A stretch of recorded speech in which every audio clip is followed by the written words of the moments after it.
Good evening. I'd like to call to order the 1620th regular meeting of the Thornton City Council. Yes, and with the mayor and the mayor pro tem on excused absences tonight, I would ask council to designate a member to serve as the acting chair in place of the mayor tonight. I'd like to designate Jessica Sandgren to take the position of mayor tonight. Second. All right, we have a motion and a second. All in favor say yes. Yes. Yes. Yes. Any opposed say no. All right, the motion carries. And with that, before we begin, I would like to remind everyone in the audience to please turn off or silence all electronic devices. The audience seating area is provided for observing council meetings from a seated position only. Audience members wishing to stand must stand in the aisle along the rear wall opposite the council dais. Also, if there is anyone in the audience who needs assistance in listening to and or participating in the meeting and is not indicated so on the sign-up sheet, please raise your hand and a staff member will provide assistance. Thank you. All right, item 2 is Pledge of Allegiance. Please join me for the Pledge of Allegiance. I pledge allegiance to the flag of the United States of America and to the republic for which it stands, one nation, under God, indivisible, with liberty and justice for all. Item 3 is a moment of silence. Please join me in a moment of silence.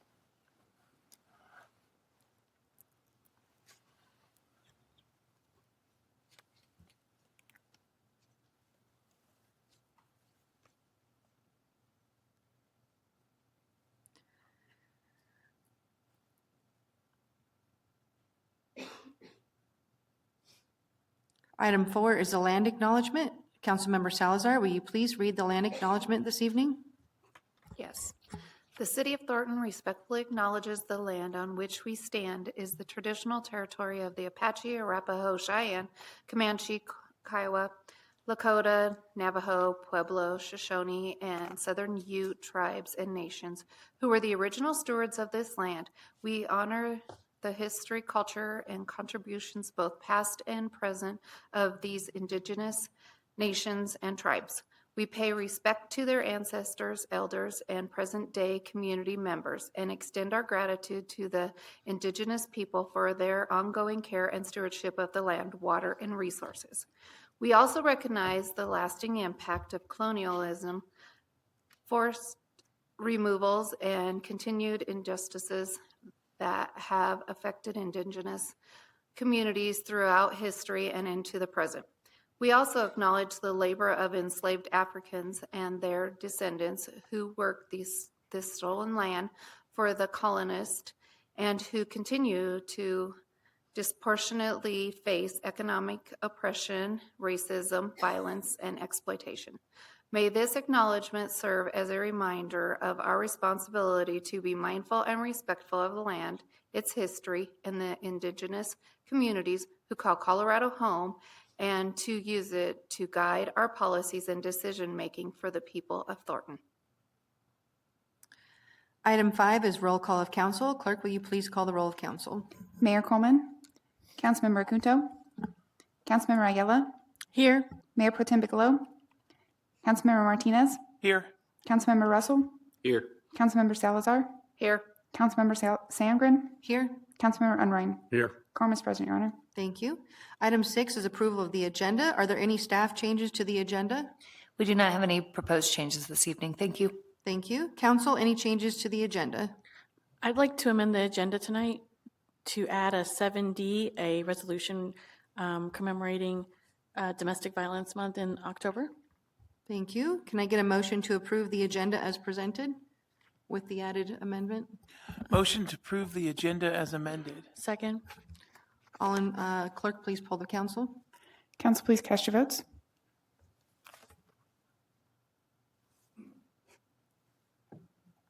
Motion passed unanimously, Your Honor. Thank you. Item 7 is presentations. 7A is a resolution commending Becky Bean for her service on the Thornton Arts, Sciences, and Humanities Council Board of Directors. Who would like to introduce this item? Councilmember Ayala, would you like to introduce the item? Yes, I'd like to introduce a resolution commending Becky Bean for her service on the Thornton Arts and Sciences and Humanities Council Incorporated Board of Directors. Whereas Becky Bean served as a member of the Thornton's Arts and Sciences and Humanities Council Incorporated Tashco Board of Directors from July 11th, 2023 to August 29th, 2025. And whereas Ms. Bean was an active participant and served as the Tashco president to formulate the goals, policies, guidelines, and criteria to enhance the presentation of the arts, culture, programs, and events in the Thornton area. And whereas Ms. Bean was a driving force behind the creation and growth of Thornton Pride, an annual event successfully presented since 2023 by Tashco and city staff as at the Thornton Arts and Culture Center at Lou Murray Park. And whereas Ms. Bean worked extensively with several community organizations, local businesses, and city departments to support Thornton Pride. And whereas Ms. Bean's dedication to Thornton Pride resulted in a high-quality, family-friendly celebration of the Thornton LGBTQIA+ community with live performances, arts, crafts, food trucks, and LGBTQIA+ owned vendors. And whereas Ms. Bean's leadership and service to Tashco have been a value contribution to the city.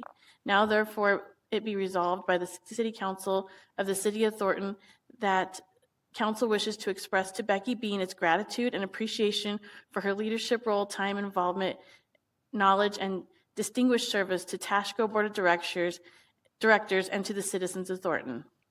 And I move for its approval. Second. It has been moved and seconded to approve the resolution. Is there any discussion? Councilmember Ayala, you can go first since you introduced the resolution.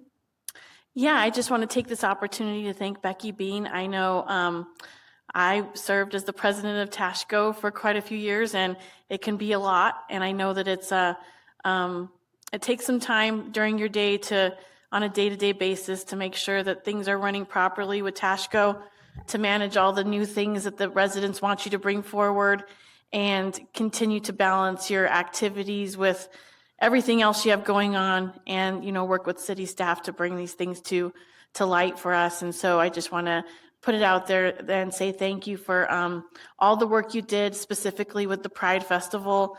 That was something that was brought up many years ago, not many, but a little bit before you served, and it was hard to get it off the ground. And I was just so glad to hand it to somebody with just the best expertise in the area, because as an ally we can support, but it's always better to have people of the community there to do the work. And so thank you for all that you did for Tashco, and thank you for everything you did for the Pride Festival here in Thornton. Councilmember Martinez? Yeah, thank you, Becky, for serving on Tashco. You were one of the hardest workers that I know, and it was really evident in all the work that you put into Tashco. I think that you made that organization, you left it better than when you found it, and it was already in a good place when you got on, and it's immensely better. You can see that through how much the Pride event has grown, which you were serving as chair for many years, and it is becoming one of the premier events in the city of Thornton, and I'm glad that you were a part of that, as well as not just the Pride event, but with Dia de los Muertos and all the other events that Tashco has. Your organization, passion, and just ability to lead people has been evident throughout your tenure at Tashco, and the city, myself, the council, we're all very grateful for your service. Any other discussion? All right, I will echo my colleagues' comments. We know that you've done a lot of work for that committee. You've served the city well. I don't doubt that you will continue to serve in some other manner, and so looking forward to seeing you around and whatever you decide to do next. With that, clerk, would you please poll the council? Council, please cast your votes. Motion passed unanimously, Your Honor. Thank you. At this time, I would ask Becky to join me in front of the dais.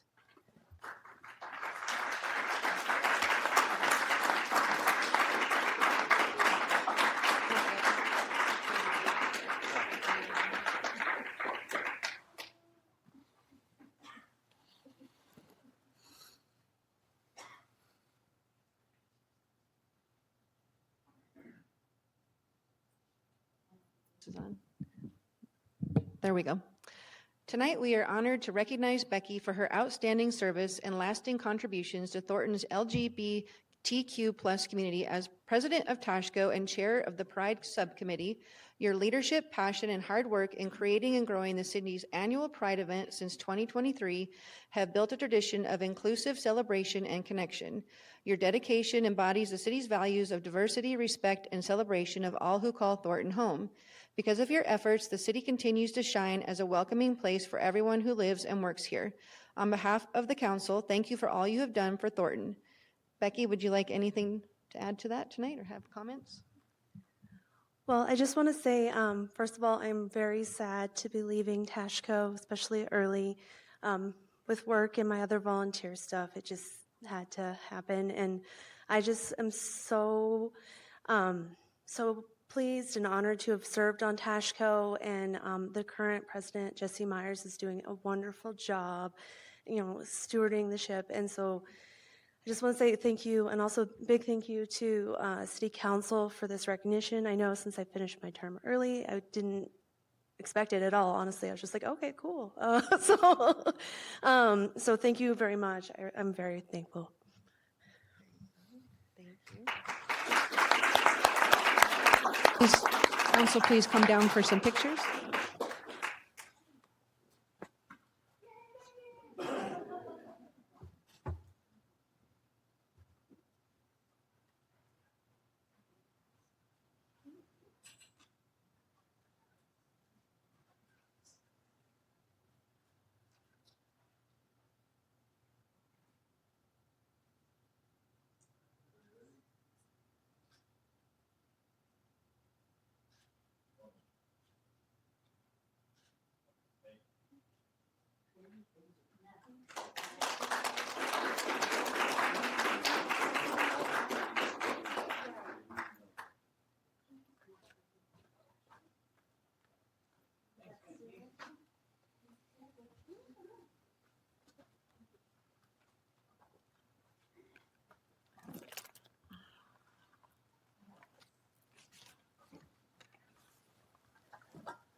Item 7B is a resolution commending Jackie Phillips for her service on the Planning Commission and Board of Adjustment.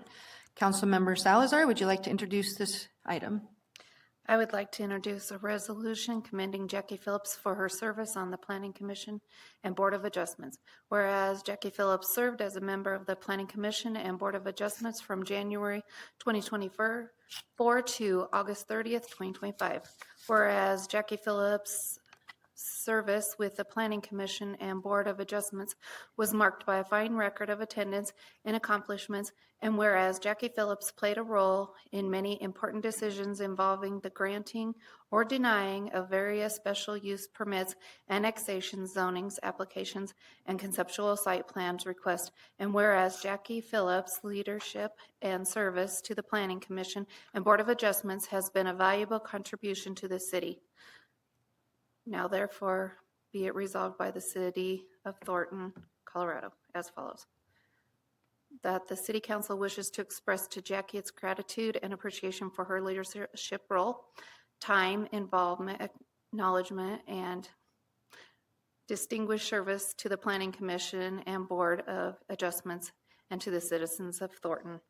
And I ask that it be immediately. Second. This item has been moved and seconded. Any discussion? Councilmember Salazar, you can go first since you introduced the item. I would just like to thank Jackie for her time on this board, because I know sometimes this was a very hard board to serve on, and we appreciate everything that she did for us. Councilmember Martinez? Yes, thank you, Jackie Phillips, for your service, your continued service to the city of Thornton.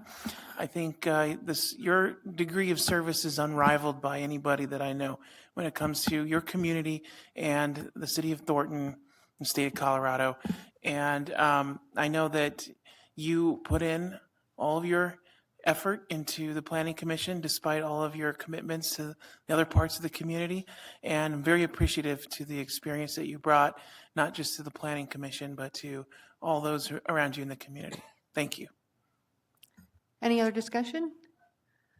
All right, well, thank you, previous Councilmember Phillips and current State Representative Phillips for your service to the community. Clerk, please poll the council. Council, please cast your votes. Motion passed unanimously, Your Honor. At this time, I'd ask Jackie to join me in front of the dais.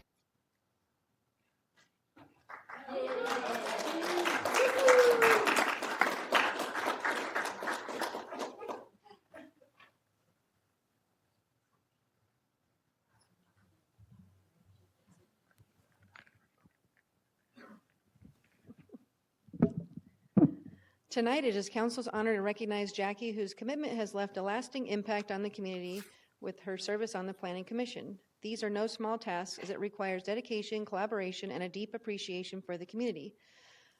Through changing times and growing needs, Jackie consistently supported smart, sustainable development, and her work, expertise, perspective, and insight have been an asset to the city. On behalf of council, thank you for all you have done for the community.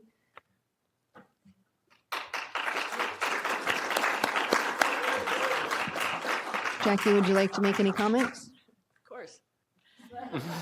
I'd like to do two shout outs. The first is to the Planning Commission, and then the second is going to be regarding community engagement. But first, I just want to say to the Planning Commission, you guys, it's the best board that I have been on for a long, long time. Everybody on there, they're smart, they're fun, they're cool. We don't always vote the same. Nobody's going to turn their chair around to you if they don't agree. And it's great leadership by Rahem and Andy. Recently on the Planning Commission, there was, we voted for a zoning and affordable housing project from the Planning Commission. After that, I got a call from the city attorney, that somebody had done a skip trace to find my address. And after that, there was an attempt to start a fire by my house. In addition to that, there were, a lot of social media and just ugly things about the Planning Commission, saying that, like, we take kickbacks and bribes and other wild things. And so I don't want any of those things to discourage people from community engagement. I know certainly it does not scare me. I've survived bombs, I've survived military coups, and more recently, I've survived cancer, and I live in Ward 1. So I am not scared. But what I really want to pitch for community engagement, and especially we're so lucky tonight to have so many students here, high school students. We've got all these schools represented tonight. We have Adams 12 in the house. We have Thornton High School. We have Horizon High School. We have Mapleton. We have Stargate. You guys, it's important for us to show the young people what it's like to actually participate in the community and have great things happen. And this is what I want the young people to see, and I want to encourage everybody to participate in community engagement. There's a whole bunch of openings on boards and commissions right now. 2 people resigned from the Planning Commission after that meeting, and so there's 2 openings now on the Planning Commission. And I resigned, I want to be clear, I resigned because as a member of the Colorado House of Representatives, representing HD 31, I decided that my action step was going to be to continue to focus on the things that we care about at the Capitol, which of course is affordability and housing and infrastructure and education, et cetera, et cetera. So I resigned because I needed to continue focusing on that work, but I want to make sure that we are encouraging the people of Thornton to be engaged and to do the super cool things to make the city of Thornton a better place. Thank you. Council, please join me at the foot of the dais for pictures.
Okay, item 7C is a resolution declaring October 2025 as National Arts and Humanities Month in the city of Thornton, Colorado.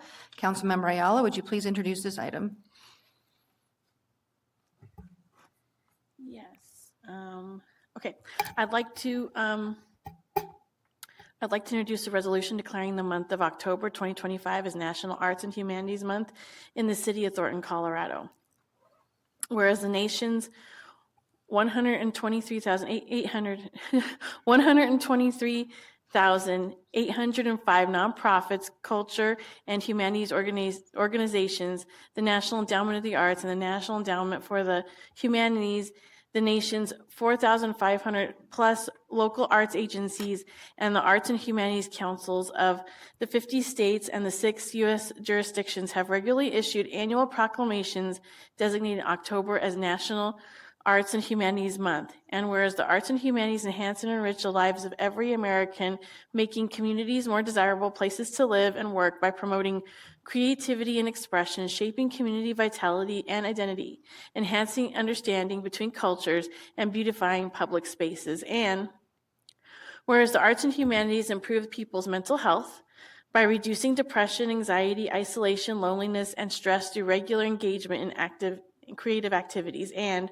whereas cities and states, through their local and state arts agencies and affiliated arts and humanities organizations, have celebrated the value and importance of culture in the lives of Americans and the health of thriving communities during the National Arts and Humanities Month since 1985. And whereas the nonprofit arts, culture, and humanities sector known as Creative Economy supports 5.2 million people nationwide to produce goods, services supporting the performing and visual arts, literary and language arts, history, and culture. And whereas the creative economy contributed $1.2 trillion to the U.S. economy in 2023, which translates to 4.2% of the U.S. gross domestic product, the GDP. And whereas Colorado's creative economy accounted for $16.9 billion in economy activity, or 4% of the state's GDP in 2024, employing over 100,000 people, which has more than either the mining or agriculture. Now, therefore, it be resolved by the City Council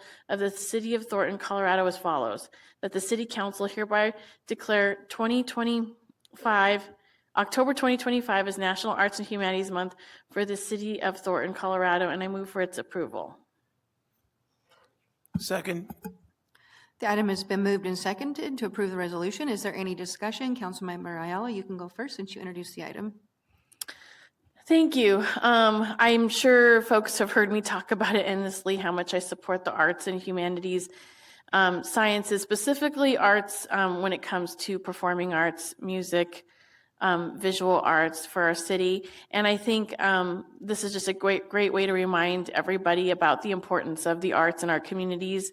I definitely can say from personal experience that without the arts, in some way, shape, or form, we wouldn't have obviously a lot of jobs from all the statistics that were read out here today, but we also just wouldn't have something to give us the release that we need on a daily basis to continue to live in the type of world we live in, where most of us are seen and feel like a means of production. And so having a way to just be able to be ourselves, express ourselves is important, and having that be a part of our city's culture is just really important as well. And so on Tashko, I thank everybody in our city who works tirelessly to bring different cultural events and different ideas to the table so that we have that representation from our community, and our city staff who work in arts and culture, and our Parks and Rec department to bring our cultural events to the city of Thornton. I just want to say thank you as well.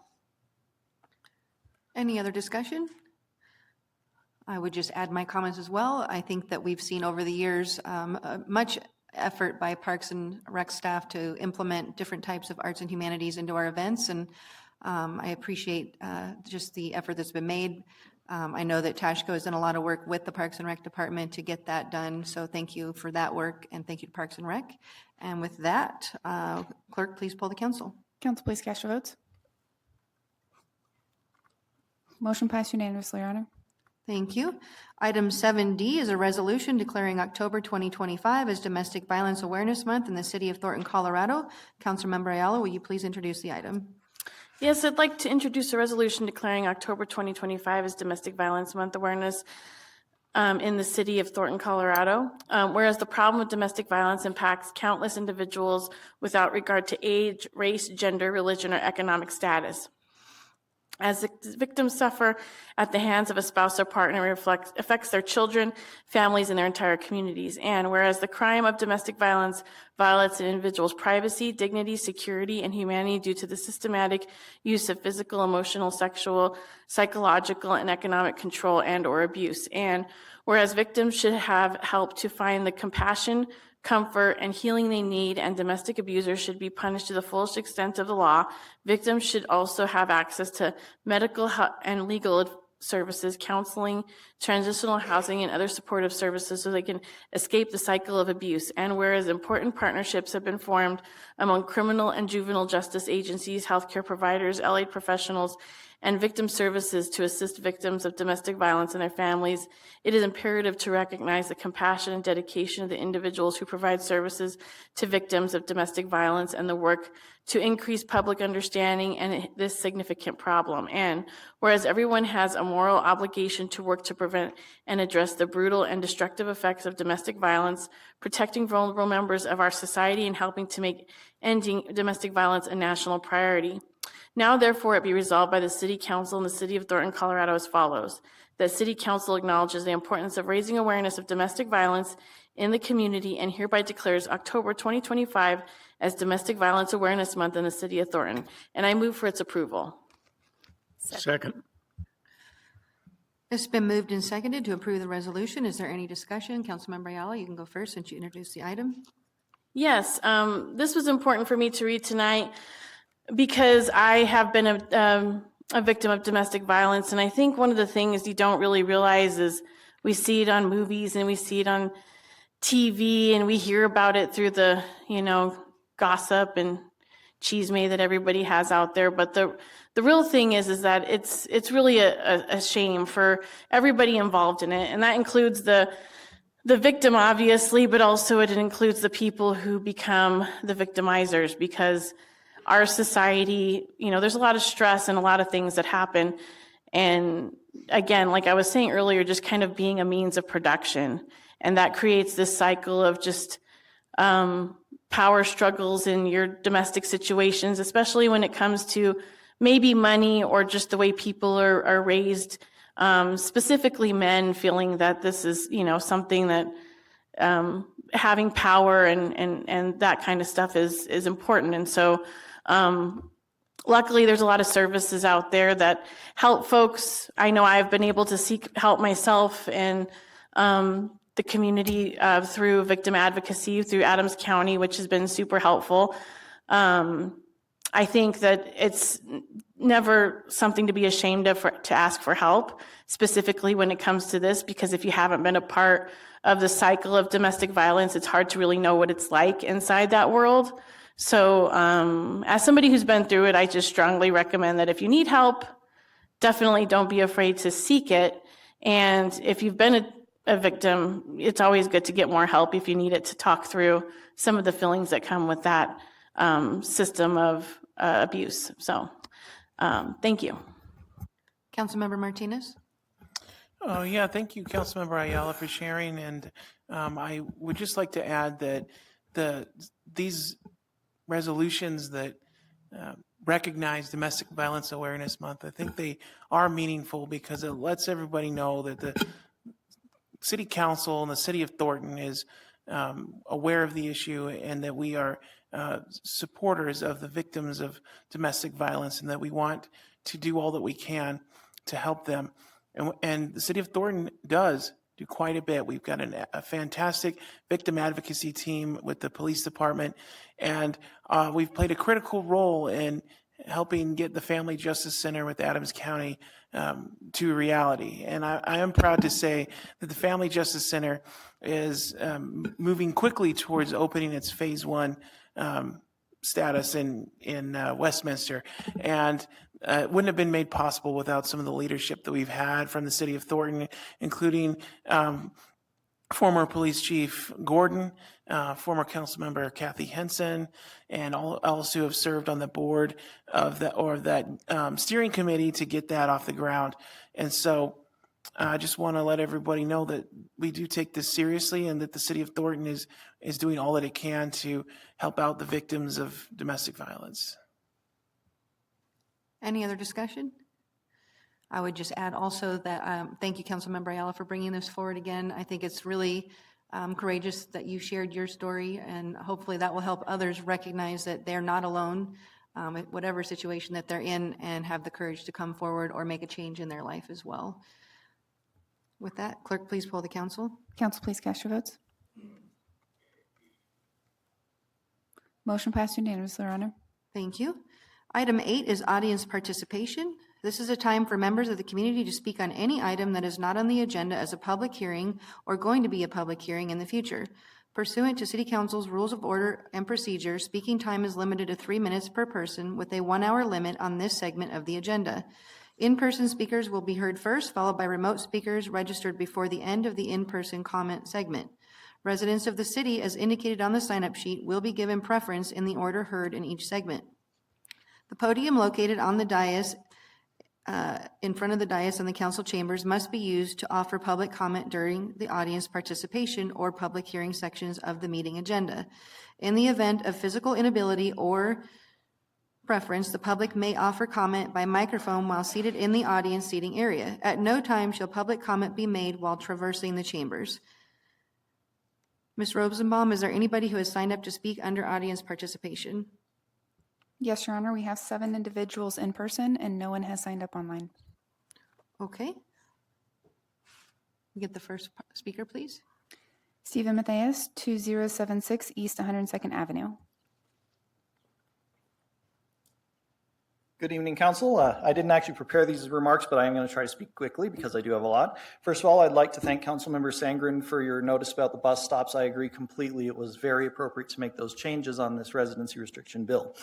Now, what I would like to say is there are a couple more things I want to bring up on that. I know it's going on the consent calendar tonight. I would personally prefer to see it move to action item for these reasons.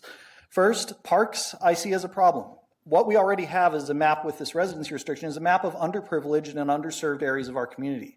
The places that aren't restricted are because they're not near parks, they're not near city facilities. Those are already places where the kids are going to have less access to resources, places where they're already held back.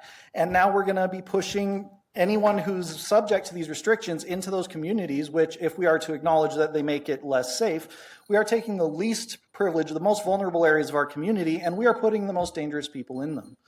On that note, I'd also really like to see a GIS map from the city on where compliant housing is. We have seen the residency restrictions map, and I do appreciate that.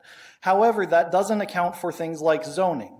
It doesn't tell us where they can live, only where they can't within a certain context. I feel this is appropriate because I don't want to see a situation where 1 or 2 of the wards are going to shoulder the majority of the burden and risk when it comes to offenders. I'd like to ensure that we have a reasonable distribution, both geographically and frankly financially. These are people who will need affordable housing, and if we siloed them out of everywhere they can afford, we're going to have homeless people who are registered living in the areas that they're not banned from. I think we need to be very careful, and I want to make sure that the community is aware of where everyone is allowed to be and what risks they are facing in their own community.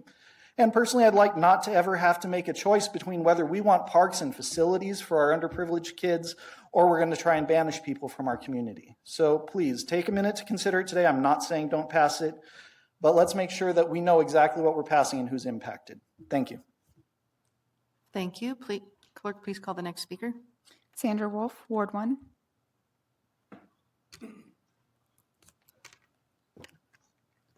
Hi, I'm Sandra Wolf, AKA Stormy Weather.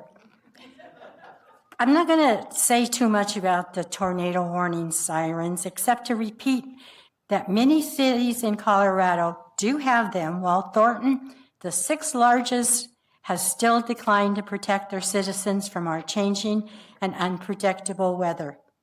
In fact, I talked to a few residents and they said, "Oh, we have a tornado siren." And I go, "No, this guy bet me $5 when I proved to him he still hasn't paid that $5. I might have to take him to small claims court. But anyway, now he knows that we don't have him. However, those who know me know that I won't give up. I'll be back again to talk about this with even more conviction that I think it's necessary.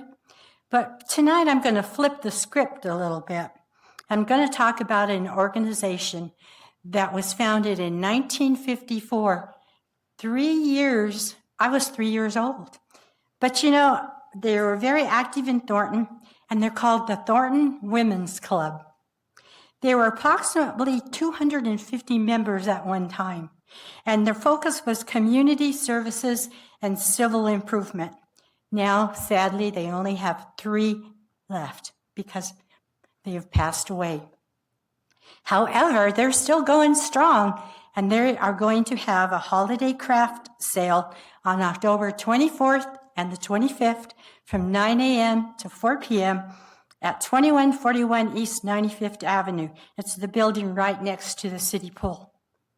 They'll have all kinds of crafts and great holiday gifts. I'll be there as a seller and a buyer. So I invite you to stop in and check out the crafts. And also, some of you ladies may want to consider joining. I think I'm going to be considering being a new member because I really want to continue the legacy of this great organization. There'll be some flyers around town, so you'll be seeing it. In fact, I have some. So you'll be seeing them around town. Wherever I can get by with posting them, I will. So I just want to say, take care, be safe, and keep your eye on the sky. Thank you. Well, thank you. Thank you. Clerk, please call the next speaker. Tom Lampo, no address provided. Hello, my name is Dan Lutz, and I just got one question for you. Why are those pipes in the ground out here along the street? Is that art, or is it to spy on people? What is it for? Can we The have medium staff? right out here, those pipes, they cut holes in them, they're stuck in the ground. What are they for? We're going to have a staff member meet you up in the hallway to discuss that question with you. This is, sir, public comment. So they're taking people that have registered, but Brett Henry is going to have a conversation and try to answer your questions. Okay, also, my name's Dan Lutz, and I live at 9260 Russell Way, and I don't know what ward represents me. Sir, we're in the middle of public comment. Did you want to speak on a topic, or did you have just that question? Okay, whatever. Brett, can you meet him in the hallway?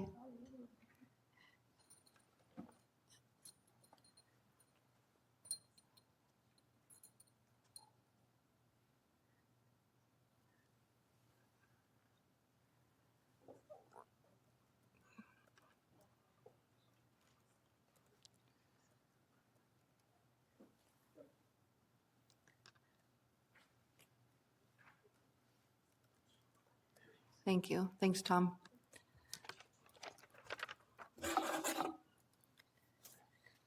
Can I please have the picture I sent?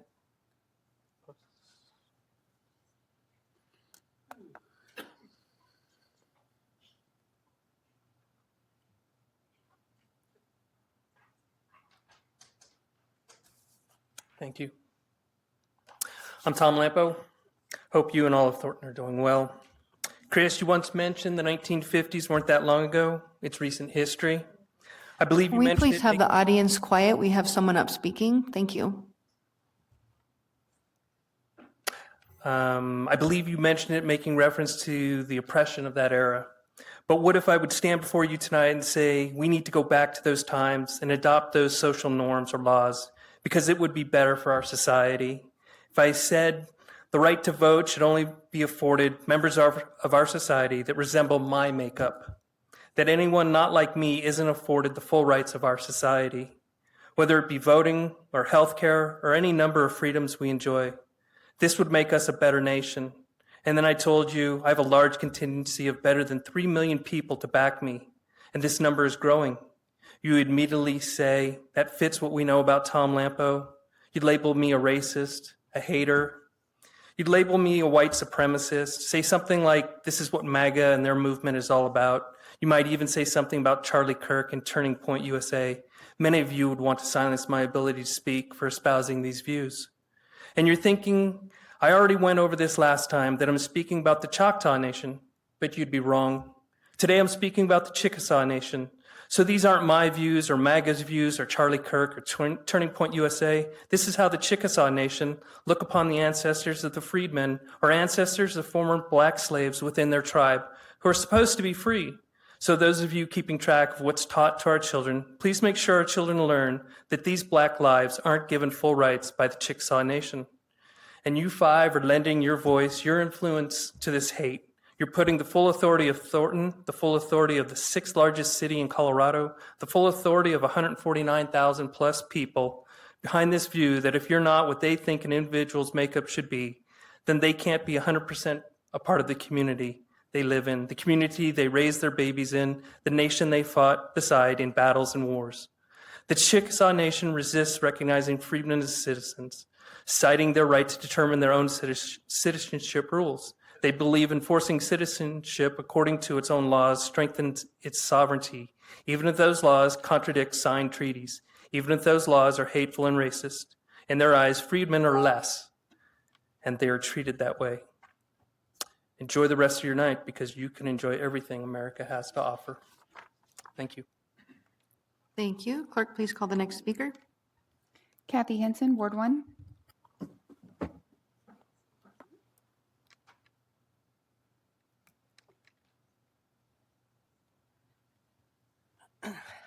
Hello, good evening, Council. I'm Kathy Henson. I'm a Ward 1 resident, former Ward 1 council member, and current county commissioner.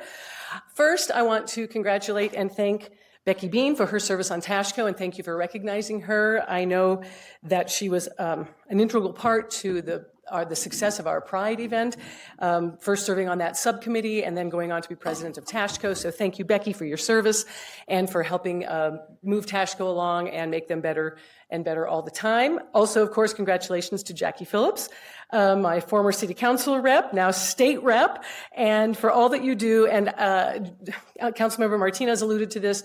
When you came back into the community, you hit the ground running. You joined the Planning Commission and the Liquor Licensing Authority, I believe.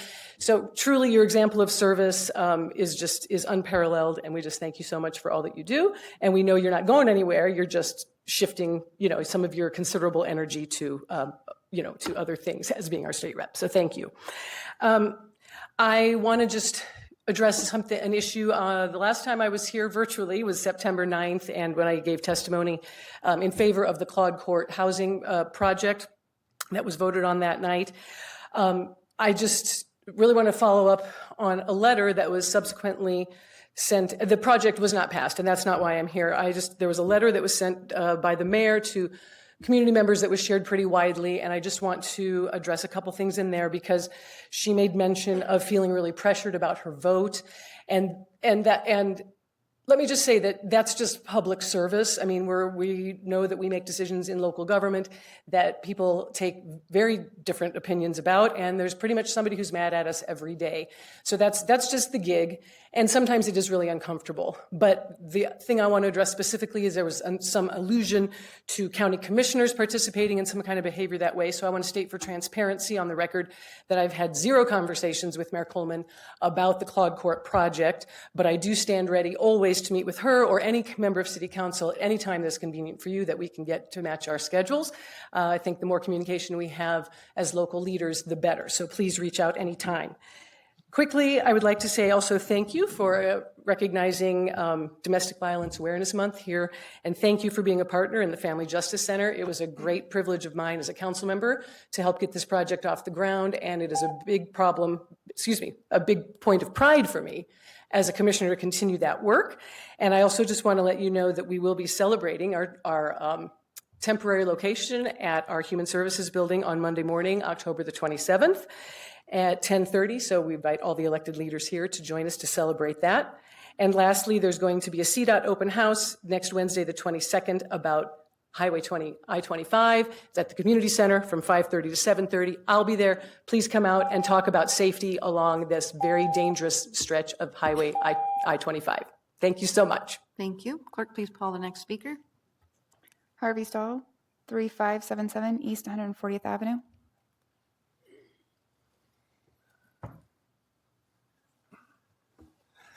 Right. Several weeks ago on a Saturday, I happened to see a woman who was homeless, but also destitute. And a couple hours later, I happened to see a couple of police officers, this is in Ward 4 of Thornton, speaking with her. And I just walked over to see how this would play out. And I actually phoned in afterwards and was called back by somebody in the police department who said she was provided with resources and that was it. And what I heard was that she should just move on.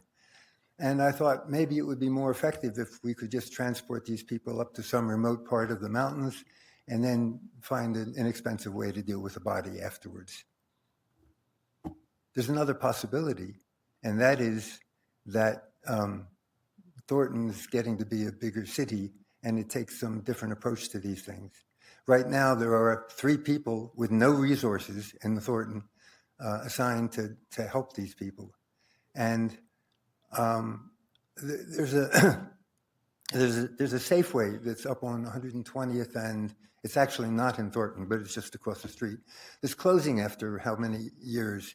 And I spoke with a woman there who had been with them for 30 or 35 years, and she's no longer middle-aged. And when she loses her job, she's not going to find another job. And the point is that these homeless people are not them, they're us. Something like 51% of Americans don't have $5,000 in reserve. I had a small mishap with a bicycle, and I went to immediate care, and they sent me to E&R, to emergency room to be checked out. And I got a bill for $20,000. Now that's covered by insurance, it's fine. But for somebody who doesn't have insurance, they're homeless. We should be taking a bit more responsibility. These 3 people on the Thornton payroll who were assigned to help these people have no resources. They go to churches, but they said that they can only lean on the churches so hard. And the money needs to come from us. And really, that's pretty much what I have to say. Thank you. Is there a staff member that could meet with you just to discuss I'm sorry, can the audience please refrain from clapping? We don't have that for public comment. There might be a staff member that can meet with you just to go over what resources we do have. Yes, but you don't, I've spoken to the people who are providing resources, and they don't have any. They don't have any financial resources. They can refer you to this or to that. And that depends a lot of it on federal resources, which are no longer there. And so they're left like this woman who was not just homeless, but really destitute. She didn't even have a phone. And so on a Saturday, to just tell her to move on, well, she could move on to the next city, and then they could move her on to the next city until finally something happens. And there is, in fact, somebody deals with the body. And that's a situation that I don't think it's conscionable as a civilized society. We have people now who work 2 jobs. Sir, I'm just going to go to interrupt food you. banks to get their food. I'm going to have you meet with a staff member up in the hallway. We need to continue with comments. Thank you. Clerk, please call the next speaker. Jesse Myers, Ward 3.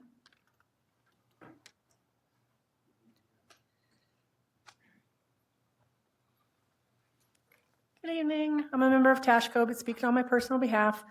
First of all, I just want to say, as others have already said, thank you to Becky Bean for being an amazing colleague on the TASHCO board, an amazing president, and such a fierce organizer of our Pride event. It's not going to be the same without you, honestly. And I don't have anything prepared. I just came to ask for your consideration of putting council comment and communication back behind public comment. It used to be public comment and then council comment right afterwards. And then everything got kind of shifted around. Public comment and council comment both got moved after the public hearings. And then public comment, thankfully, got moved back to where it is now. But council comment is still after public hearings. And I really enjoy hearing everybody's updates and hearing what you're up to. And it's frankly, the public hearings are quite boring and can be very, very long. And so waiting for council comment can turn into a very late night and not conducive to a good night's sleep for me. And I very much appreciate you guys sticking it out for these long meetings every other Tuesday. But I just wanted to bring that up as something that, as a resident, I would love to see if it's a possibility, so that we as residents, because usually people leave after audience comment. A lot of times people would stay until after council comment and then leave because nobody likes the public hearings. So I would just humbly ask for your consideration to move that back to where it was before, after public comment. Thank you. Thank you. Clerk, please call the next speaker. John Algie, Ward 2.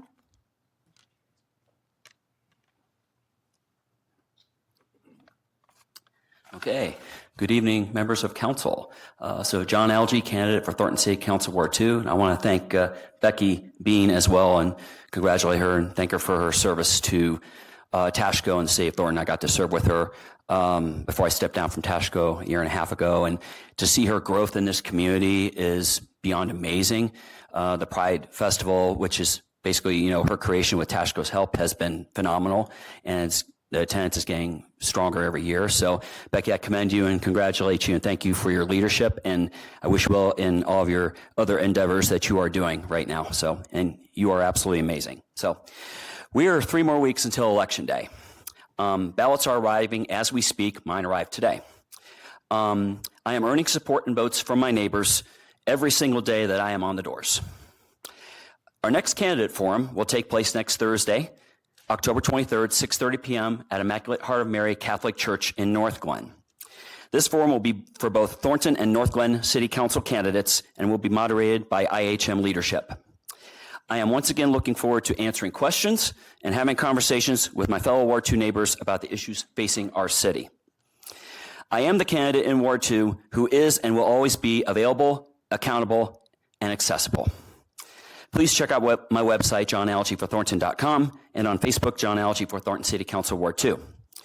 All of my endorsements are listed on my website for neighbors to review and to make an informed and educated decision. I thank all of you for your service and thank you for your time. Good night. Thank you. Are there any more signed up to speak? That was the last person who signed up. Is there anyone online that signed up? No. Was there anyone in the audience that didn't sign up that would like to speak? We have one coming and then looks like one more, maybe 2 more in the audience. Okay. Sorry, I got here a little bit late to sign up. So 2 things. One, the ballots did go out, got mine today also. I want to thank you for approving your support for Adams 12 MLO. I was out canvassing for that, and it's really important. I think keep it in perspective. For every $100,000 your house is worth, it's $5 more. And we keep saying our taxes are going up. Our taxes are going up. Yes, they are. And it has to do with a bunch of things I don't understand about how we're funded and all that kind of thing.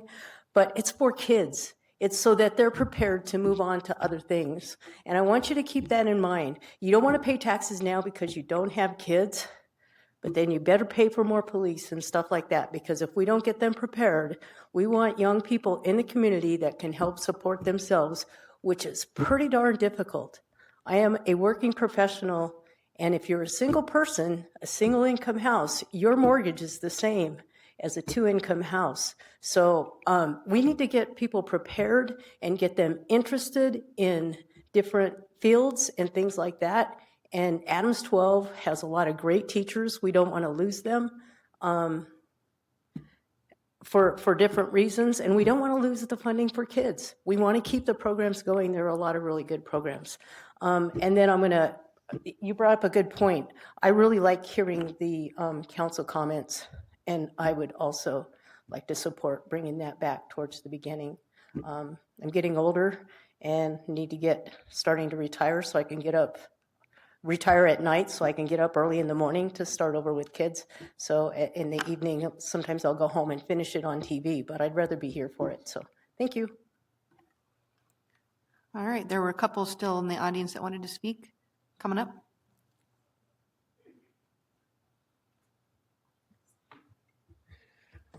Good evening.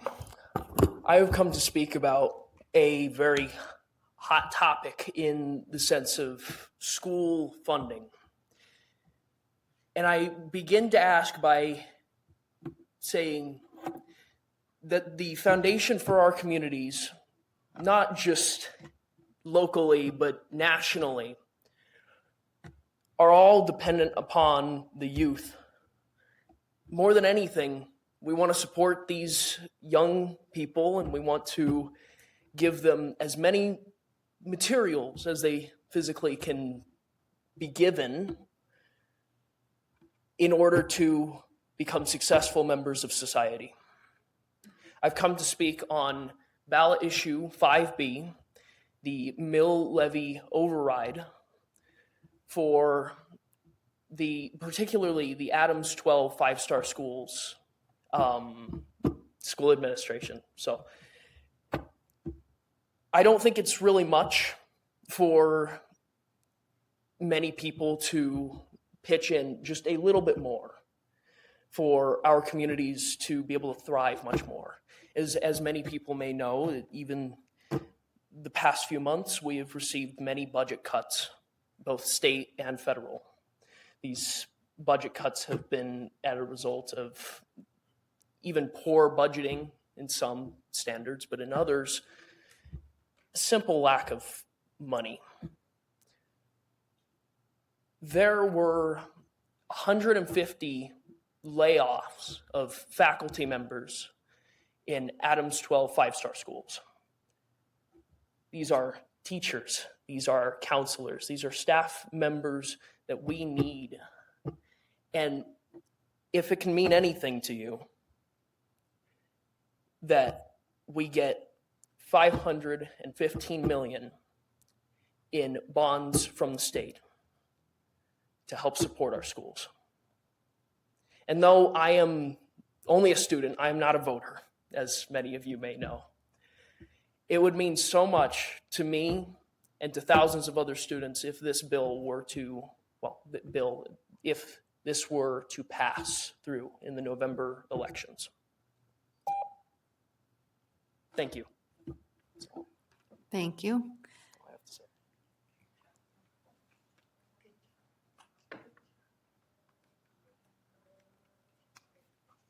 Good evening. My name is Tyra Mastracchio. I've worn many hats in this building, and today I'm speaking as an Adams 12 teacher. I'm a CTE teacher at Washington Square, at Future Forward Washington Square, and I'm also going to be supporting 5B. And the idea is this: it's the infrastructure. We are the lowest paid teachers in Colorado, lowest paid district in Colorado, and we want to try, and we keep losing teachers for that reason. Teachers have other options, teachers can go other places, and we want to reinforce what we have here.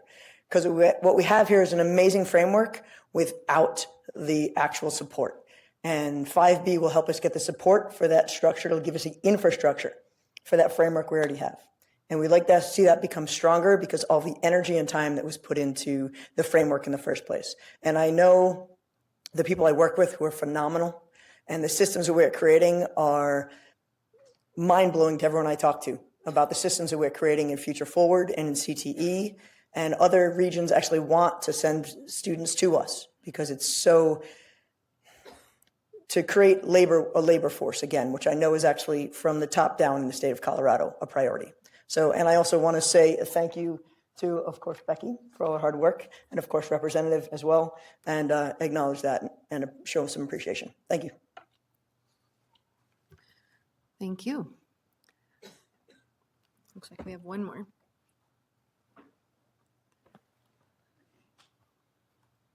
Thank you. So my name is Eric Montoya, and I'm a candidate for Thornton City Council, Ward 2 also. I want to thank the staff and everybody who was involved and the Harvest Fest that we just had here recently. It was a great success as always. Staff does always such a great job. Got to talk to quite a few voters. It was very convenient. We had a ward map at our booth, and being able to pinpoint who was in my ward was nice to really connect with them and talk with them. One of the biggest things I hear is for our aging population, we don't do enough for them. So, and I'm hearing that at the doors too when I'm talking to people. So I know that wasn't really solely on my radar, but it's really becoming more focused on my campaign. So I'm hoping to bring more resources and more mobility opportunities for our aging population here in Thornton. Also, there's another event coming up, or as John Algie said, we do have that candidate forum next Thursday, the 23rd at Immaculate Heart of Mary Church. Hope you guys can all attend so you can hear from the candidates. And that candidate forum, you'll actually get to ask questions. I'll have a microphone set up so people can come up and ask questions, unlike other forums where you've not been able to do that. And then there's a trunk or treat event. It's at the Carpenter Park Fields on this coming up Saturday, actually, at 6 p.m. And it's a fun event. I'll be there with my grandbabies, and hopefully we'll see you there because they got their costumes. They're very, very proud of this year. They're going to be Spider-Man and Incredible Hulk, I think is what they are. So you'll want to see that. It's going to be very, very cute. And I may be biased, but I think it's pretty darn cute. And I just want to say one last thing: as the candidate in Ward 2, I'm the only candidate that's compassionate, experienced, and effective. So hope you guys vote this. Don't forget your ballots are out. Get them in before November 4th. Thanks. Thank you. Was there anyone else? All right, we're going to go ahead. Oh, we've got one more.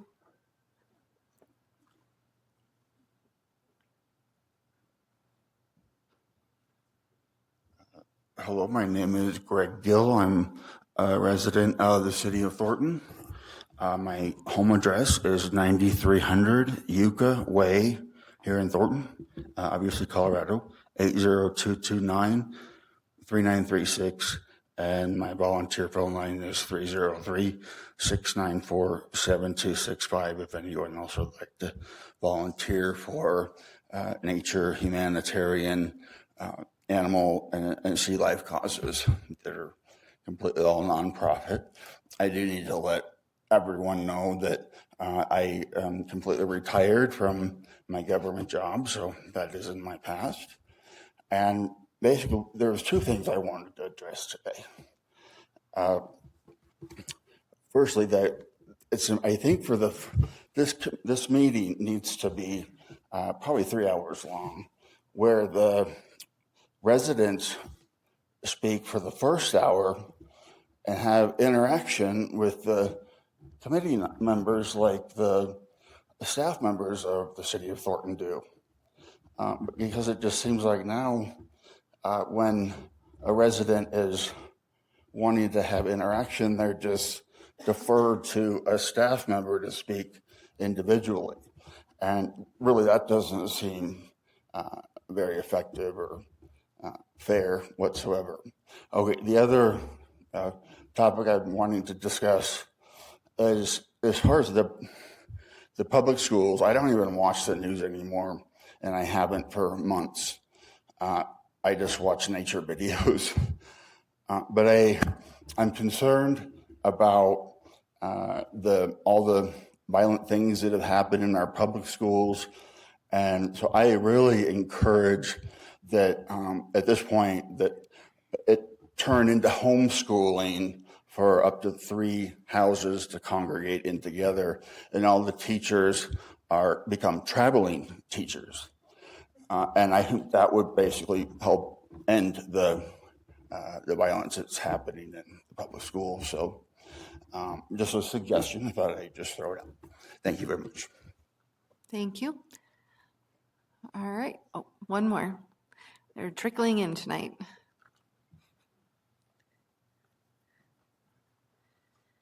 Hello, my name is Roxana Flores, and I'll just take advantage of this time to announce an event that's happening at the Thornton Community Center from 6 to 7:30. It's for mobile home residents who are interested in water quality, or just anyone who would like to have a conversation with CDPHE, Adams County Health, and the City of Thornton. Everybody is invited. Again, tomorrow from 6 to 7:30 at the Thornton Community Center. Thank you. Thank you. All right, we're going to go ahead and move on to item 9, which is public hearings.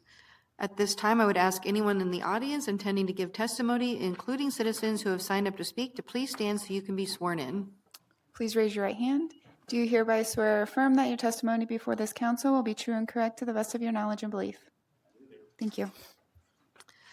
Item 9A is a public hearing concerning the annexation, findings of fact, zoning amendment, and a conceptual site plan for land generally located southwest of the intersection of Meadowlark Parkway and Yosemite Street at 13251 Yosemite Street, Timberleaf Estates.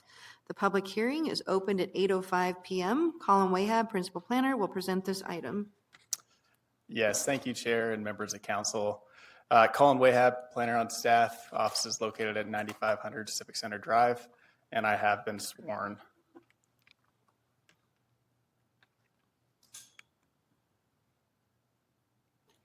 Item 9A is a request to consider an annexation, findings of fact, zoning, and conceptual site plan for an approximately 5-acre, 16-lot, single-family detached development, which is generally located southwest of the intersection of Meadowlark Parkway and Yosemite Street. Staff and the applicant will now provide an overview of the proposal, followed by staff's analysis of the approval criteria, as well as our recommendation. So notice was sent to all property owners within 1,500 feet of the area shown in yellow on the slide. Notices were also posted online and at city facilities.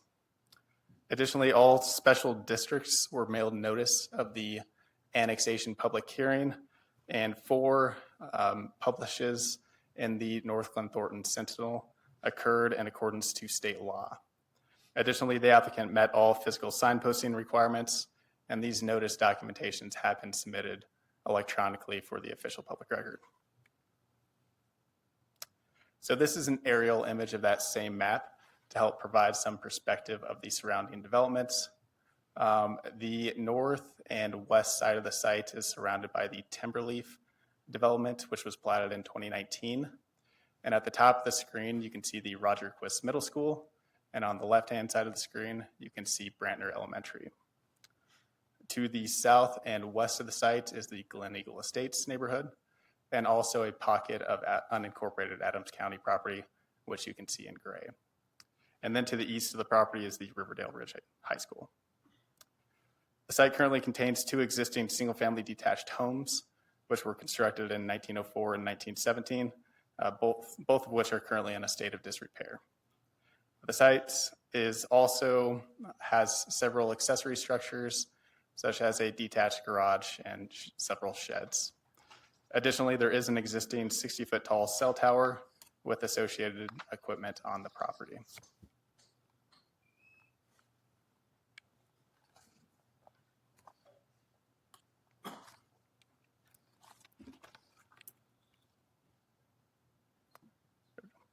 So the adopted 2020 comprehensive plan designates this area as single-family neighborhoods, which is intended to provide for areas of low-density residential development, as well as recreational amenities.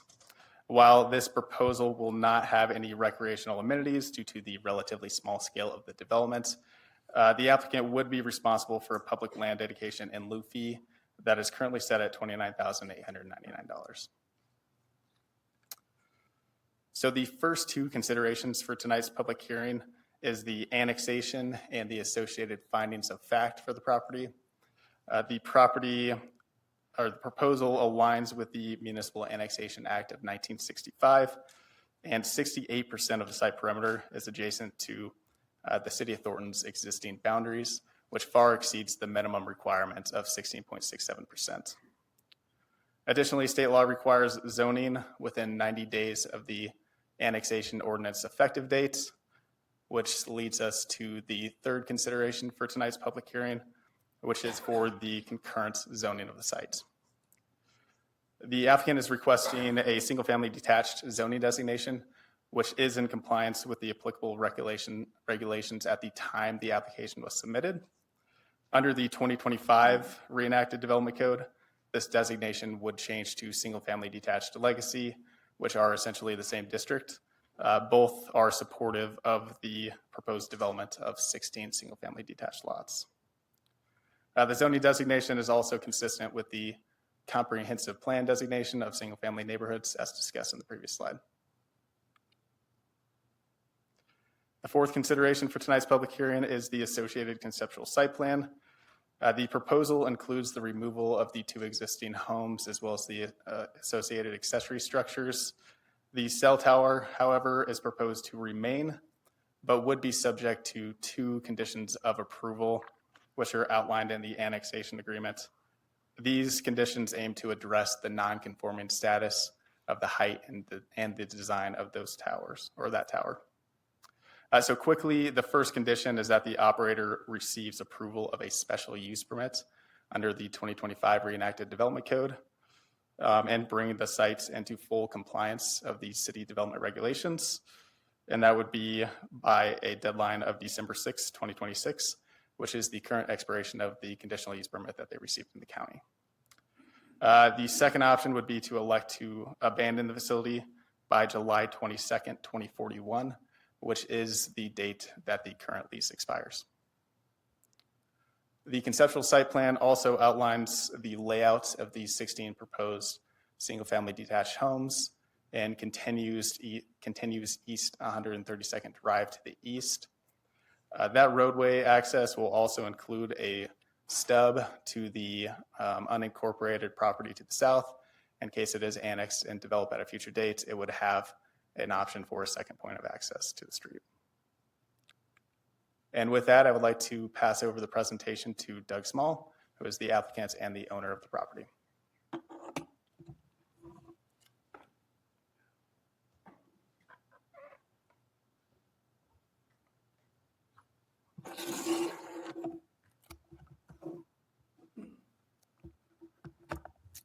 So my name is Doug Small. I live at 25950 Village Circle, Golden, Colorado, and I have been sworn in.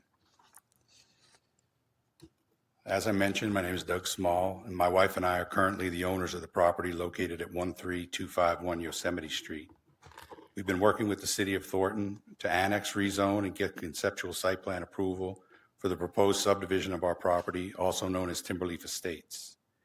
To give you a little background about myself, I've been a builder, developer, and real estate broker in Colorado for approximately 35 years. I've created subdivisions and built custom homes all over the Denver metro area, as well as many mountain communities around Vail, Colorado. The property located at 13251 Yosemite Street is a 4.79 acre parcel that's situated in unincorporated Adams County. The property is currently zoned A3, but doesn't meet Adams County A3 zoning requirements, nor is it used for agricultural purposes. There are existing structures on the property consisting of 2 old houses, a garage, a few miscellaneous sheds, and a cell tower. We're proposing to remove the 2 existing homes, the garage, and the sheds, and create a new 16-lot subdivision for future development of single-family detached homes. The City of Thornton already shows this parcel of land on their future land use map and comprehensive plan for annexation into the City of Thornton, with a future land use designation of single-family neighborhoods. The single-family neighborhoods designation allows for a maximum density of 8 units per acre. The proposed 16-lot subdivision would have a density of 3.34 units per acre, which is well within the maximum density allowed. The 16 lots would range in size from approximately 6,298 square feet up to 8,314 square feet, with most of the lots being between 7,000 and 8,000 square feet. There's a brand new subdivision adjacent to our property, the Timberleaf subdivision, that's currently being developed directly to the west and north of the property. The newly developed lots in that subdivision are very similar in size to our proposed 16-lot subdivision. The Timberleaf subdivision also has a road, East 132nd Drive, that currently dead ends into the west side of our property. The dead-end portion of that road was required to be built by the developer, D.R. Horton, and it was constructed in anticipation of the future development of our property. This will make for an easy access into our new subdivision. Although our proposed 16-lot subdivision is very small, we still provided a detailed traffic impact study that was prepared by JR Engineering. That study concluded that the negligible traffic created by the new subdivision would have little impact on the study intersections located at 136th Avenue and Meadowlark Parkway, as well as at Yosemite Street and Meadowlark Parkway. The 16 new lots in the future development would be accessed by East 132nd Drive via a new cul-de-sac located down the middle of the property.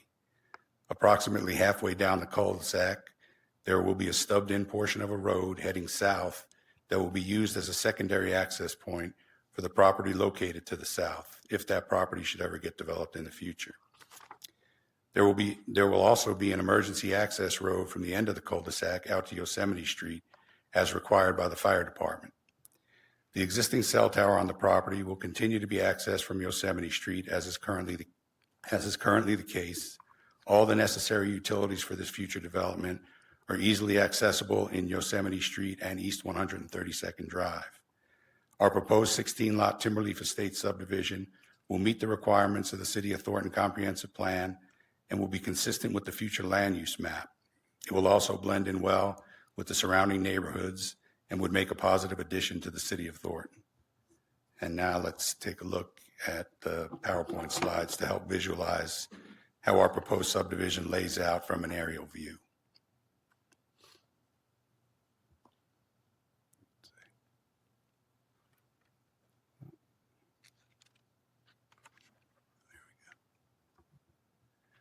So this is just an aerial view that kind of lets you see how the property situates with relationship to the D.R. Horton Timberleaf subdivision. It's bordered on the north and on the west side.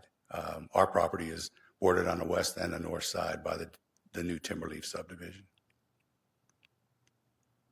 And this is a view looking west to east. And you can see that stubbed-in road from the D.R. Horton subdivision that was built in anticipation of the future development of our property. And our development, the cul-de-sac just goes straight up the middle of the property. And here you can see the relationship of the property to the Riverdale Ridge High School, as well as the Roger Quist Middle School. So if there were any kids that went to either one of those schools, they would most likely walk to school from this property. Again, this just gives you a better view of how that road stubs into the middle of our property.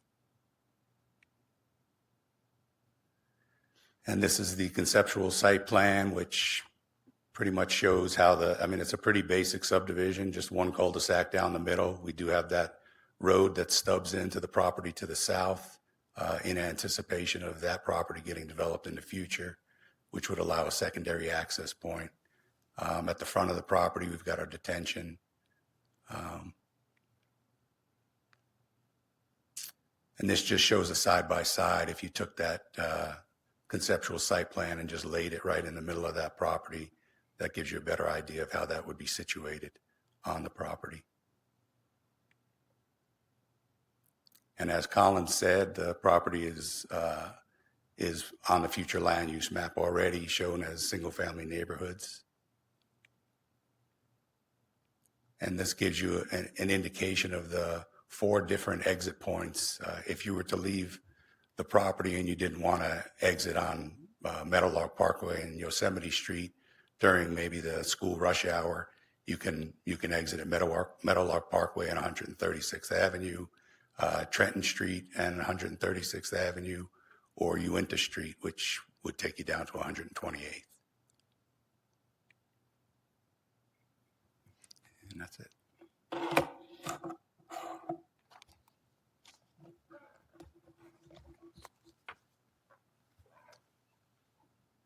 Thank you, Doug.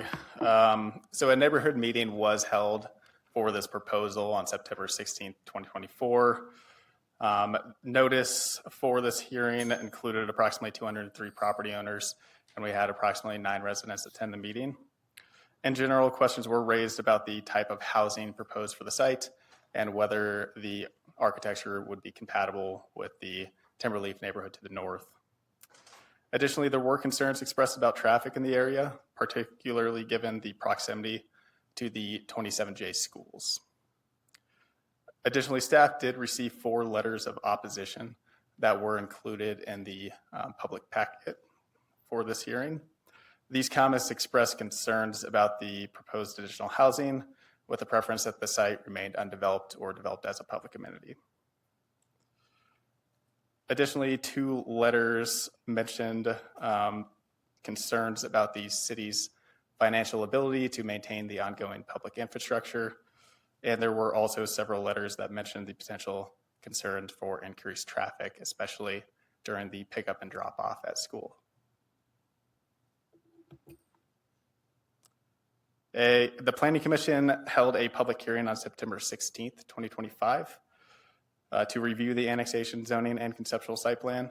And after consideration, Planning Commission voted unanimously to approve with a 5-0 vote, which would be to recommend approval of these application types. In response to the public comments, I would like to summarize the city services analysis, which can be found in attachments 1 through 5 of the zoning communication. Overall, staff found no significant impacts to city services, including water supply, finance, police, fire, and traffic. Regarding the financial concerns that were expressed, the city's finance department used the city's fiscal impact model to evaluate the revenues and service costs for all developments throughout the city. And for this analysis, they did determine that the development would be fiscally sustainable. Regarding traffic concerns, the traffic impact study for the proposal estimated a total of 14 morning peak trips and 18 evening peak hour trips from the development, which would be considered a minor addition to the surrounding roadway network. Additionally, the school district confirmed sufficient capacity for the estimated 9 additional students, 4 of which would be elementary, 2 would be middle school, and 3 would be high school. And while staff expects minimal impacts to the surrounding roadway network from this development, I think it's worth noting that the city is currently working on a capital improvement project for a new signal at the middle school access on 136th Avenue. And this is anticipated to be activated on November of this year. Moving on to the approval criteria for each of these applications, staff finds that the annexation meets the criteria as it conforms to the procedures and regulations outlined in the Municipal Annexation Act. Additionally, the site is an infill development that aligns with the city's comprehensive plan designation of single-family neighborhoods. The proposed zoning of single-family detached meets the city's criteria in section 1841 of the code. Staff believes the proposal responds to ongoing growth in the area and aligns with current development patterns. Additionally, adequate utilities, roads, and public services are already in place to serve this development. And lastly, the proposed conceptual site plan meets all city criteria outlined in section 1843 of the code. The surrounding area is primarily composed of single-family residential development, and the proposed conceptual site plan has been designed to be compatible with and sensitive to these existing residences. So there are 4 council actions for the proposal tonight. There's a related action item, which is a resolution for the findings of fact.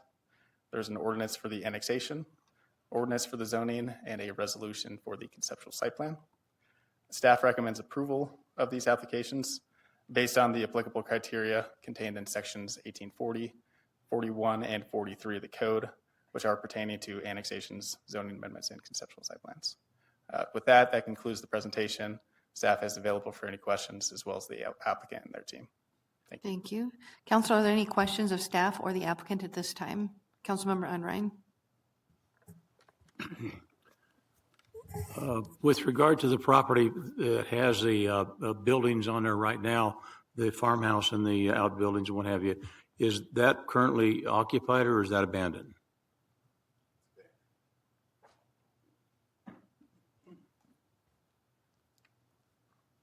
Yeah, there's nobody living in those. They're not habitable right now. Okay, good. A couple more questions on that property. Have we done an environmental study to see if it's good, clean property from when it was used as farmland in the past? Not yet, no. Will that be something you'll look into doing in the future? Yeah. Okay. The 2 roads that you have in there, the emergency access road and then the other road that is planned heading south in the future, those are how would they be controlled? Will they be gated and locked and secured so that they can't be used all the time? Yeah, the emergency access road will be gated and secured so that people can't just drive through, use that as an additional access. The road to the south will just be a stub, so it won't go anywhere, so they really can't take it anywhere. Probably similar to the stub that's there now leading towards my property that D.R. Horton was supposed to put in. I can't remember what exactly it says, but they have some kind of a sign right in the middle of that roadway where it turns into grass, basically, that says future roadway or something like that. I can't remember exactly what it said. So that keeps people from driving down there. Good. But that's important. We have had some other areas in Ward 3 where we've had temporary access roads and what have you that need to be controlled so that it's safe and are not used improperly. Mm-hmm. All right, that's all I have. Thank you. Councilmember Martinez? Yeah, my question is for the staff about the zoning. So we're rezoning it to single-family legacy. Can you explain why we're choosing single-family legacy over the residential low zoning district that we just created? Yeah, good question. So at the time the application was submitted, we were under the old code. It's actually been in the process for quite some time, approximately 4 years. So at the time of application and really up until the final review, we were reviewing under the old code. So with that new ordinance that came through, it did grandfather in applications that we're currently going through the process, this being one of those. Additionally, the single family detached staff found as a great option for this because the Timberleaf development, which is surrounding it, essentially is that single family detached. So it would be a consistent zoning district running through this subdivision as well. Any further questions from council? Seeing none, I will go ahead and open up the hearing for public comment. Ms. Rosenbaum, do we have anyone signed up to speak in favor of or in opposition to the proposed development? Yes, Your Honor, we have one individual signed up online and no one has signed up in person. The individual online is Diane Mangala Palo, 8377 East 132nd Drive. Yeah, can you hear me? Yes. Hey there. Good evening to everyone. Yeah, I just have a concern with this development. I generally don't have an opposition to houses being built on this plot. There seems to be open spaces assigned to the east, which is good. I just feel that the 16 houses is way too packed in density compared to the houses that are to the west on 132nd, which are larger plots. They're about ranging between 16,000 square feet to 22, I think, was the largest plot to the west. And also to the south, there are much larger homes. So I just feel that when you pack 16 homes into this small area, it will look slightly odd when compared to these homes that are right next to it. So that's my concern, and I want to propose that there may be a change where there are lesser plots being developed in this particular area, maybe 12 or 11. Thank you. You said we had one in person as well? No, Your Honor, that's the only person that signed up. Okay. Was there anyone in the audience that would like to speak but did not sign up? I'm not seeing any. All right. Council, did you have any other questions? All right. If there's any further staff presentation? And again, one last call for any further questions before I close the public hearing. All right, we'll go ahead and close the public hearing at 8:29 p.m. and I would entertain a motion on item 9A1. I'd like to introduce 9A1, a resolution acknowledging receipt of the Timberline Estates annexation petition for the property generally located at 13251 Yosemite Street into the city Timberline Estates annexation, and I ask for a second. Second. All right, approval of the resolution has been moved and seconded. Is there any discussion? Councilmember Unrein, you have first dibs since you introduced the item. With the presentation that I've seen and the work that is planned and what have you, I will be voting in favor of this annexation tonight. Thank you. Any other discussion? I would agree. Oh, Councilmember Martinez. I'd just like to, I don't have any problem with the motion, but I feel like that was the wrong, is out of order with the resolution? Correct. Right? Yeah. The motion should be for the approval of the ordinance that is 9A1. Was that 9A2? And that is the annexation, which is the first item we need to take care of.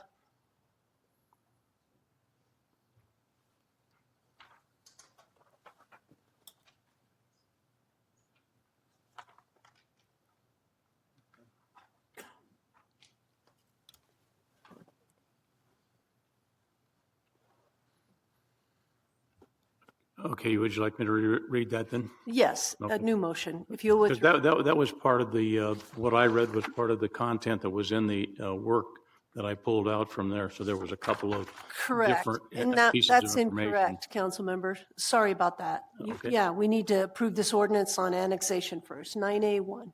Okay, I'll do that. Thank you. Sorry about that. So if you want to withdraw that motion and then make this motion, Okay, I'd like to withdraw my previous motion and then re-enter the correct motion. that works. Second. I need you to read in the. You need to move to approve the ordinance by title and read the title. Okay. An ordinance approving the annexation and approval of 5 acres of land situated in the northwest quarter of the Section 28, Township 1, South Range 67, west of the 6th Principal Meridian, County of Adams, State of Colorado, generally located southwest of the intersection of Meadowlark Parkway and Yosemite Street at 13251 Yosemite Street, and assigning the annexation property to Ward 3, Timberline Estates annexation, and I ask for a second. And I would just correct that that is the northeast quarter, not the northwest. Correct. So the motion has been made in, with the northeast corner correction. Can we get a second? Second. Any discussion? Councilmember Martinez, do you have any discussion, or that was just, okay, thank you. All right, clerk, go ahead and please poll the council on item 9A1. Council, please cast your votes.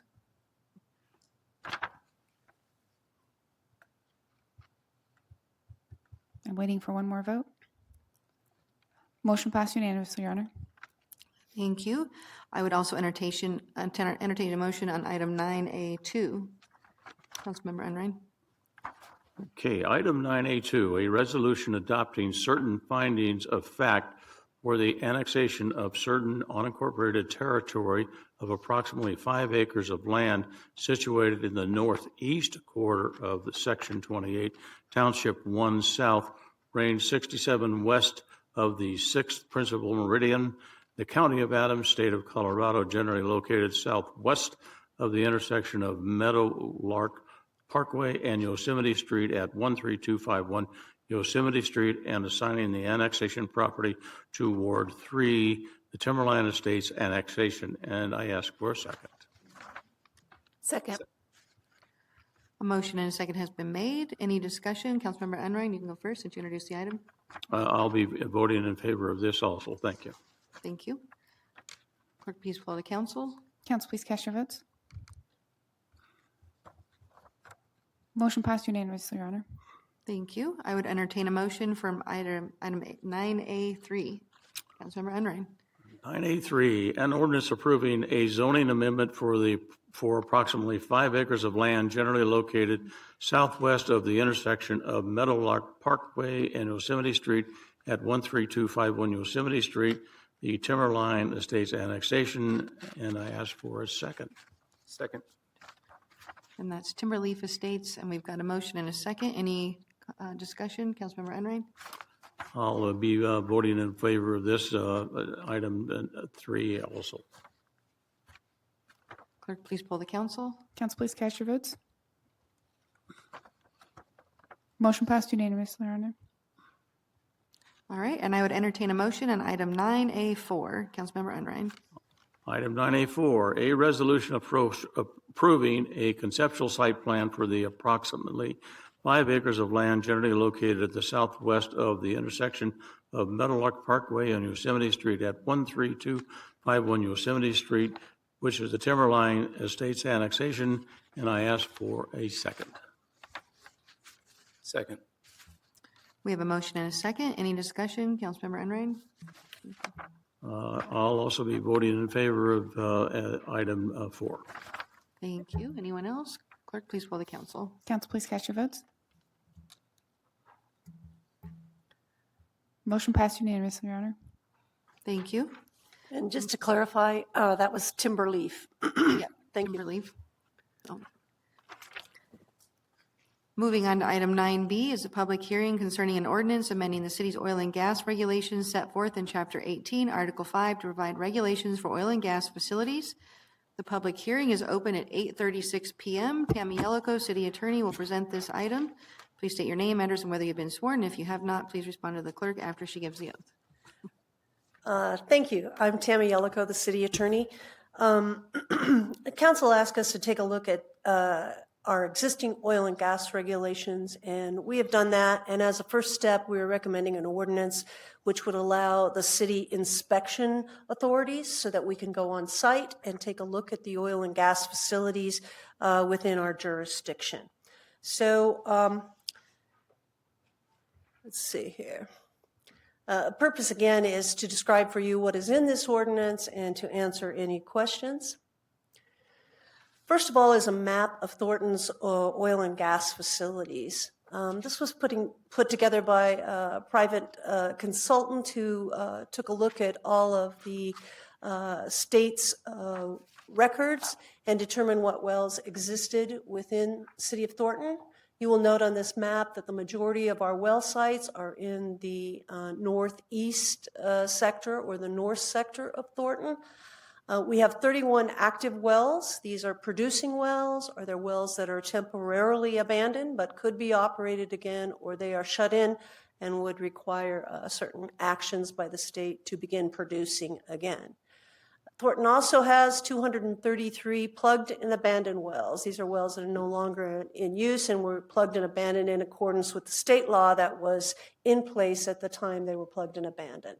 And finally, we have one application pending with the Energy Commission, and that is for the Washington pad at the southeast corner of E470.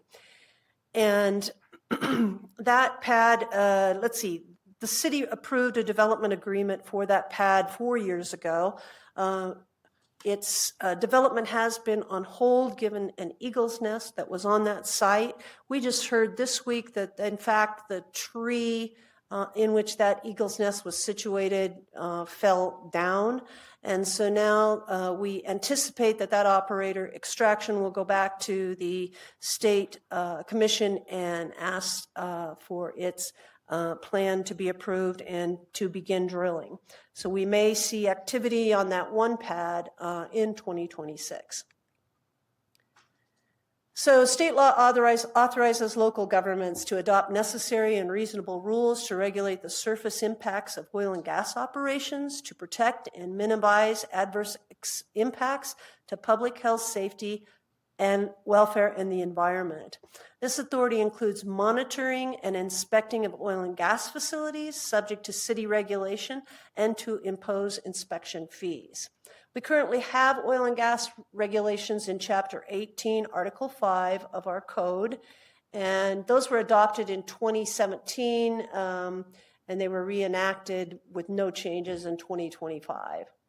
So as mentioned, we do have actually 2 oil and gas operations approved. One is the Washington pad, which may begin construction in 2026. And we also have a produced water line that was approved under these oil and gas regulations. But no other applications are existing. are likely to be brought under those regulations which govern new development in Thornton. So we are proposing a new ordinance, and the process for that is a public hearing before the Planning Commission and before City Council. At September 16th Planning Commission, the ordinance was described to the Planning Commission, and they held a public hearing and unanimously recommended approval of this. So now we're at this public hearing before City Council. So what does this ordinance do? It applies to existing oil and gas facilities, including shut-in or temporarily abandoned facilities existing as of the ordinance's effective date. And it does not include the two applications I previously mentioned. Facility is defined to include everything pertinent to an oil and gas facility,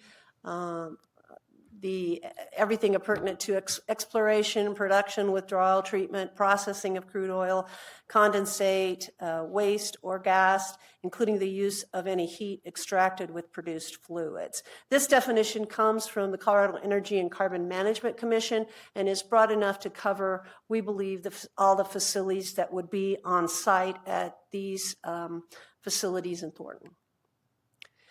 And this ordinance does three things. The first is to require operators to register starting July 31st, 2026, and to annually renew that registration. And then new operators must register 60 days in advance of becoming the new operator, as the ordinance is currently drafted. We also have, and the information that they need to provide is the next section in that registration. So it's the operator name, address, and contact for their emergency information, violations, and our inspections. And we have added a provision at the request of Councilmember Russell that these operators, the current operators, must notify the city within 10 business days of any changes to this information. And they also have to provide an emergency response plan. The second section is inspections. This ordinance would allow the city to inspect facilities as previously defined with at least 3 days' notice to the operator and less if there is an emergency on site, and to impose fees. We intend to require the operator to reimburse us for our costs of inspection with that provision. The city may report information collected during inspections to state and federal agencies. We require the operators to comply with all of the state provisions and also noise standards of both the state and the city, the state's reclamation rules, the stormwater quality permits, and the city's regulations regarding that, and the city's weed control. Operators must, on a monthly basis, conduct audio, visual, olfactory inspections and use an approved instrument monitoring method. So we're also under this requiring the operators to go on site to these pads and do monthly inspections with qualified equipment. Spills and releases have to be reported to the city, and the city, upon request, can inspect all of the records of the operator, including those monthly reports. We believe this is going to be effective in inspections and keeping a closer eye on these well sites throughout Thornton, with both our inspectors going on site and also the operators having to do more inspections on their own. Finally, this ordinance puts in place violations. Operators can be written into municipal court and could have any civil or criminal liability that is legally available to the city if there are violations of our code. And with that, we will take questions. I wanted to mention one other thing. The American Petroleum Institute of Colorado has submitted a letter, and I believe you have that at the dais. They're saying, back on this, let me see this section. They're saying that, the requirement that new operators must register 60 days in advance of becoming the new operator is not doable as they understand it, because typically these are negotiated transactions, and until the agreement is actually signed, They cannot report that they are, in fact, the owner with any legal authority. So they are asking that we change that provision to allow them to register within 60 days after they become the new operator. That is their recommendation. Certainly council can accept that. They seem to have a fairly reasonable reason for that, or you could pick another time frame if you think that's appropriate. But they are asking that registration by new operators happen after they take control of the operations on the site. And so with that, I would answer any questions. Counselor, any questions? Councilmember Russell? Yes, thank you. So I did see the letter, and the recommendation I was going to make was that within 30 days of transfer, but I saw in the presentation then, that was demonstrated as 10 days, and then the ordinance was still reflecting the 60 days prior to. So yeah, the 10 days, council member, is for the existing operator to change that information. The 60 days was for any new operator to come in and register. They can be read together, so I think we still need the 10 days for the existing operator to report that there is a new operator, and then to register is the question the API is asking for the new operator to come in and register. What time frame on that? So I was going to propose a meet in the middle. They're asking for 60 days after. I'm thinking 30 days would be sufficient. 2 months seems, especially with new operators, that there may be a possibility of something to go wrong, and then we still don't know who to contact, especially during that transition. So with the rest of the council's input, that would be my suggestion of splitting the difference with them and saying within 30 days of transfer. Understood. And that amendment could be made on first reading tonight, and I can give you that exact section for the motion if you'd like me to. Thank you. Councilmember Enright? Thank you. The inspection process, we don't have anybody that currently works for the city right now that does oil and gas inspection. We do not. No, So and we don't have authority in our code yet to even do those inspections. This ordinance would give us authority to go on site. Then would we be employing somebody ourselves through the city, or asking for an outside inspector to work as a subcontractor? Right. We have an outside inspector currently that's doing a desk audit of all our well sites, looking at all the state records and determining what's there and if they have had any violations that need to be followed up on. So we're doing that desk audit through an independent contractor right now, and we've been given a reasonable price for that. If this ordinance passes, we will need inspectors to go on site and do the actual visual inspections with the equipment. They have to be trained. And again, that would not be a new FTE at this point. We are considering either a private contractor, or we've also talked to Adams County about the potential to use their inspectors. There are some issues we'd need to work through if they would have the capacity to do that. And so if this passes, we will meet and talk again with Adams County on that. So it would either be, both would be by contract. So would the fee that we charge for the inspections be enough to cover the expenses that we'll incur for that? That is our intent, yes. And it's in the range of $300 to $400 for an inspection is what we're understanding now. Perfect. Thank you very much. Councilmember Ayala? I was just going to agree with Councilmember Russell on the amendment. I can see logistically why it would be difficult to have it as the language now with or within 60 days after. So changing it to or within 30 days after would work for me as well. Understood. Councilmember Martinez? Yeah, thank you, Councilmember Russell, for making that suggestion. I was going to suggest the same thing, that we do 30 days instead of 60 to, go with the spirit of what we are trying to do is set up our authority to inspect and know who's operating. And I think 30 days after they become the operator is enough time to register with the city. I wanted to note also, we will use this information for our own purposes to go on site and potentially cite operators under our code if there are violations. But the state also has a rule which allows local governments to bring forward to the state well sites that may be a public health safety issue.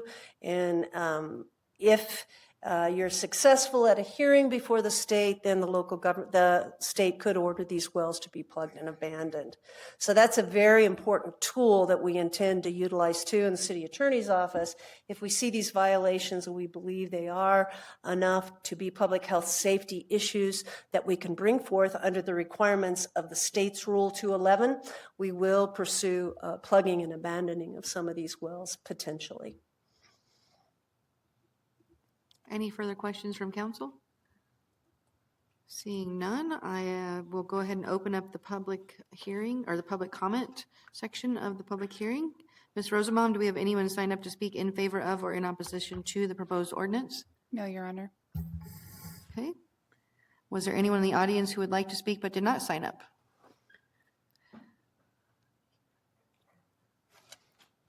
Please come to the podium, state your name, address, and whether you were sworn in for the record. Yep, Stephen Mathias, 2076 East 102nd Avenue. I have not yet been sworn in. Please raise your right hand. Do you hereby swear or affirm that your testimony before this council will be true and correct to the best of your knowledge and belief? I do. Thank you.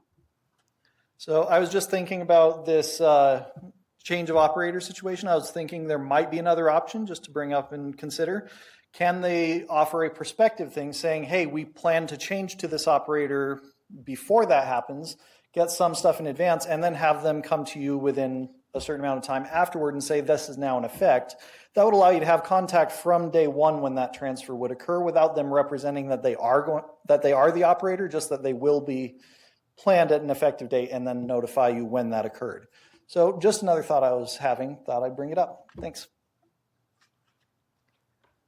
Was there anyone else in the audience that would like to speak that did not sign up? Is there any further staff presentation? No, that's it. Thank you. Council, any further questions before I close the public hearing? All right, the public hearing is closed at 8:52 p.m. I would entertain a motion for item 9B. Will we need just the language to, if we're going to make a motion with that change? Yes, and let me give you that. 1 second, please.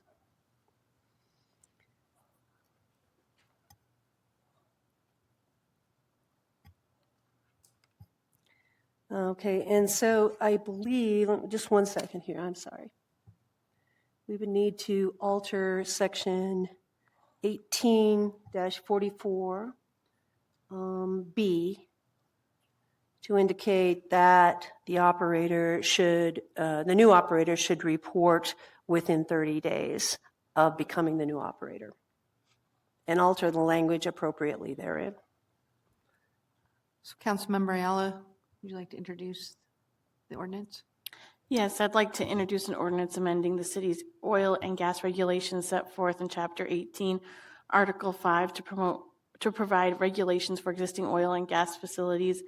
And in that motion, alter 18-44B so that it says there will be that oil and gas facilities shall submit registration form prescribed by the city by July 31st, 2026, or within 30 days after assuming responsibility for operating existing oil and gas facilities. Correct. Thank you. And I move for its approval. Second. Approval of the ordinance on first reading has been moved and seconded. Is there any discussion? Councilmember Ayala, you have the opportunity to go first. Thank you. Yeah, I'm excited for us to move forward with this. I think it was long overdue.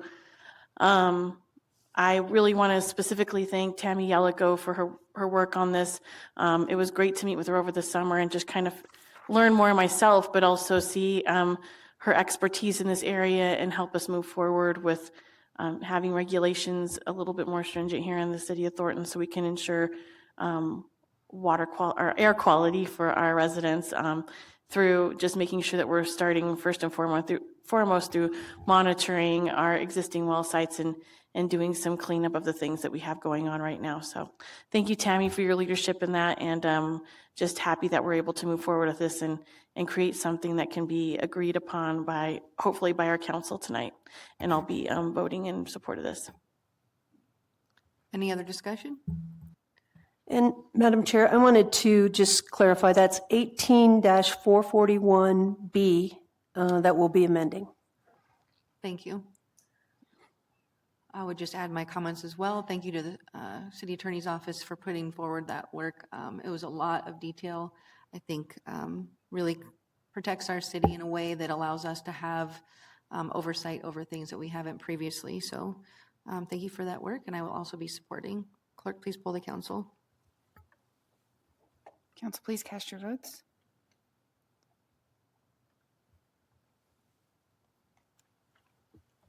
Motion passed unanimously, Your Honor.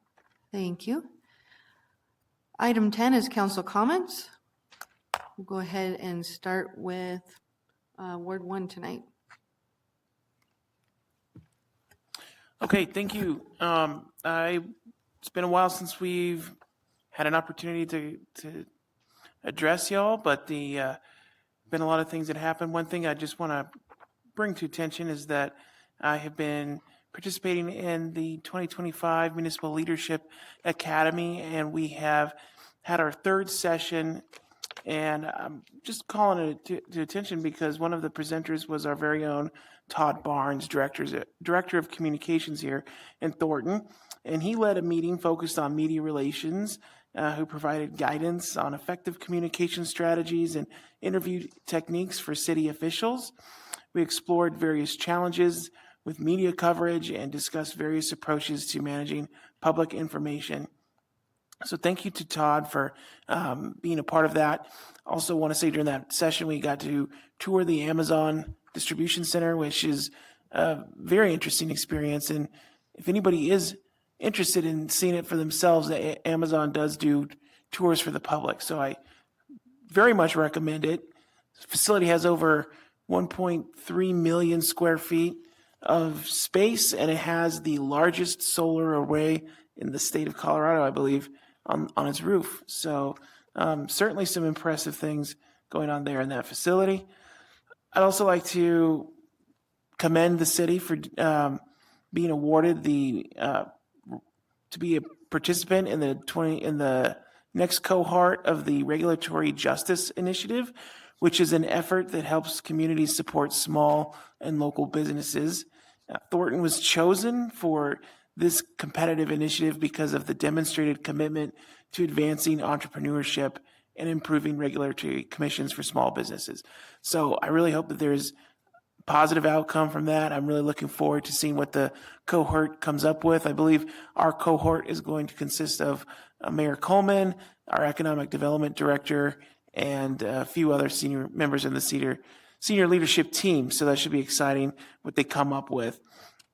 I'd also like to congratulate our staff for their work in some of the grants that were awarded to the city, including an $18,000 grant from the Adams County Scientific Cultural Facilities District program for the continuation of the Thornton Arts Academy and the Oz Gallery as well. And that'll include introducing a new music series that'll bring live music to our to different locations throughout the city. So certainly we'll be enhancing some of the options that Tashco is going to have for our city. We also were awarded an $83,000 grant from CDOT was a traffic safety grant for officer overtime and equipment to enforce traffic safety. So I know that's something that our city, our residents have been asking for. And luckily we've been able to win an award from CDOT on that. And then last, I'd like to say that we did our hard work with the Dr. Cog RTP project. Adams County Council of Governments, which is a subset of the Denver Regional Council of Governments, that consists of Adams County jurisdictions. We submitted 15 projects for that regional transportation plan, and Thornton had 5 of those projects, including the Colorado Boulevard multimodal project, which is 88th Avenue to E470, Washington Street multimodal project, and several others. And so these are being submitted for consideration for the RTP plan. And if they do get included in that, then Thornton will benefit with added federal transportation dollars and funding to help get those projects complete. So none of that would happen without the hard work of our staff. So I just wanted to thank them for everything that they put in and keeping the council up to date with all that is happening. And speaking of CDOT, I will be testifying on behalf of NADA and Thornton to advocate for prioritization of the 104th to Highway 36 project that we want to make sure gets prioritized in the CDOT 10-year plan. And there'd be more to learn on that. Specifically, there is a public meeting on October 22nd coming up. It'll be at the Thornton Community Center for all residents to learn more about what's going on with that project and how we can make sure that happens and how it's going to benefit Thornton residents. So if you're interested in transportation, join me on October 22nd. We'll be there with CDOT talking about all the different ways that we can improve I-25 going through South Thornton. Thanks. Councilmember Salazar. Thank you. I would like to thank Sandra, Stephen, Kathy, Darlene, and Brett for speaking up this evening. Also, we have upcoming events that are impactful to the citizens of Thornton. There's going to be a neighborhood meeting about Clayton York Street, Lily Drive to Moon Court in Ward 1 on Monday, November 3rd at 6:30 to 8:30 at the Thornton Community Center at 2211 Eppinger Boulevard. Also, CDOT is having an open house on October 22nd about the I-25 Safety and Operations Improvement Study. It will be held from 5:30 to 7:30 at Thornton Community Center at 2211 Eppinger Boulevard. This is a critical opportunity to voice your opinion directly to the state agency responsible for the highway's condition and future improvements, and I hope to see several of the residents there. Thank you. Councilmember Ayala. Thank you. First of all, I just wanted to thank the city staff, specifically in Parks and Rec, for putting on Harvest Fest. It's always a huge endeavor with our amazing festivals we have here in Thornton. And I just wanted to give a special shout out to all the workers who make that possible and make it happen every single year. And Winterfest will be coming up sooner than we think. So we also have Dia de los Muertos coming up and Trunk or Treat. So these are all things that are, really a lot of work for our city staff. And so I just really want to show true appreciation for the work they do for our community. Just wanted to speak a little bit about our elections coming up. This year we have our municipal elections where folks can vote for new city council members or basically this would be all new city council members in the on November 4th. And just wanted to talk a little bit about one of my favorite subjects, which is campaign finance, and taking a really close look at who you're voting for and who's endorsing folks with money. And with elections coming up so soon, I just want to remind everybody to take a look at the funding of local campaigns here in Thornton specifically, and also as we move forward into the next year across the state, because we're going to be heading into elections again next year. And I just want to remind folks that transparency matters, that when candidates accept money from corporate interests or political action committees that are tied to big business, it raises real questions about whose voices they're really listening to. Are they listening to the voices of the community that they're supposed to represent, or are they looking at those folks that have deep pockets that can fund their campaigns? That's why campaign finance reform has always been so important to me. We need fair elections that empower everyday people, working people, not corporate donors. Our leaders should be accountable to our residents and not special interests. And so as voters in our neighborhoods and folks working in Thornton, we have the power to demand better, to support candidates who reject corporate money and put community first. And so I just want to keep pushing for a better democracy that truly reflects the people it serves in our communities. And then lastly, I want to thank, I spoke a little bit about domestic violence earlier, and I mentioned the Adams County Victim Advocacy folks. And actually, it was in my specific case, Jeffco, that helped out as well. But I also wanted to give a shout out to the Thornton Police Department, because through all that turmoil in my life, being on council, I was just super impressed with the way everything was handled. Thornton Police Department, being a city council member, as folks can imagine, things could have got completely out of hand, specifically with my personal life and all the drama that goes along with this stuff. But they kept everything super professional. When I asked things not be divulged to the public, they were respectful of that and handled everything with the utmost professionalism. So I just wanted to give a shout out to our Thornton Police Department for that as well. Thank you. Councilmember Enright? Thank you. Just two items. Yesterday, the 55 Plus organization had its fourth presentation of Quilts of Valor, working with the Guild out of Windsor Gardens and the Daughters of the American Revolution. We presented quilts to 14 veterans in thanks for what they did. 10 of them were recognized as Vietnam veterans, and we had one special presentation, and I'll let him talk about it later with Councilman Russell. Okay. Why I can't remember his name, I don't know. Okay. And finally, Saturday is going to be Trunk or Treat. And I've never seen such a well-attended, look forward to event in all of my life. And again, this year, we'll have people waiting in line an hour after it closes for all of the fun that's going to be there. So Parks and Rec, thank you again for bringing us Trunks or Treat. Thank you. Councilmember Russell? The past few weeks have been full of meaningful events and opportunities to connect with our community. I started one morning by joining Community Connections for a neighborhood cleanup where we work together to improve the properties and their yards. It was a great example of what we can accomplish when we come together to care for our neighborhoods. And a special thank you to the various staff members that made it out there, to include our city manager as well as other council members that lended a hand. So many hands make for light work, and I think we were scheduled for like 8 hours and we knocked it out in about 4.5. So thank you to all that participated in that. I also had the pleasure of hosting the Ward 4 community meeting at Thornton Creek Golf Course. Thank you to the residents who came out to engage, ask questions, and share their thoughts. Your voices are essential to the work that we do. I also attended Thornton's Harvest Fest, which was a fantastic celebration of fall with our families and neighbors enjoying the day together. So thank you to the staff and especially the Parks team for yet another great city event. I had the honor of attending the ribbon cutting ceremony for our new business. Well, they relocated to Thornton, but they aren't new, but the 303 Print House. It's always exciting to welcome new businesses to Thornton and local entrepreneurs. Another highlight was participating in Thornton's Economic Development Business Networking Party, held at Billy Birch Pub and Yard in Ward 3, Tony's Hood. This event brought together local businesses and owners and community leaders in a fun and collaborative environment.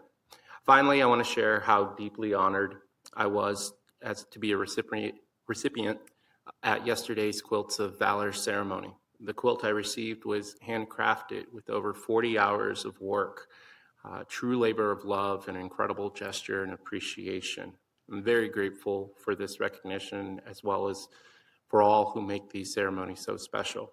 It was a moving event. It was my first time being able to attend one of those. So I highly encourage everybody out there that hasn't attended one of these presentations to do so. It was a moment to hear from some veterans and their perspective of their service, their time, and even when they returned from Vietnam and they weren't welcomed or recognized so graciously. So it was moving to see and hear some of them talk about how the recognition and the presentation of the quilt was the most that they had ever received from their time in service, especially after such a violent war that had so many casualties and definitely impacted America as a whole. So thank you to all of those participants that do this recognition. It was truly eye-opening for me to see how great of a gesture it is, and something as simple as just handcrafting a memento for others. I will use my quilt very regularly, as the instructions said, over and over. So thank you to everybody that has been involved in these events.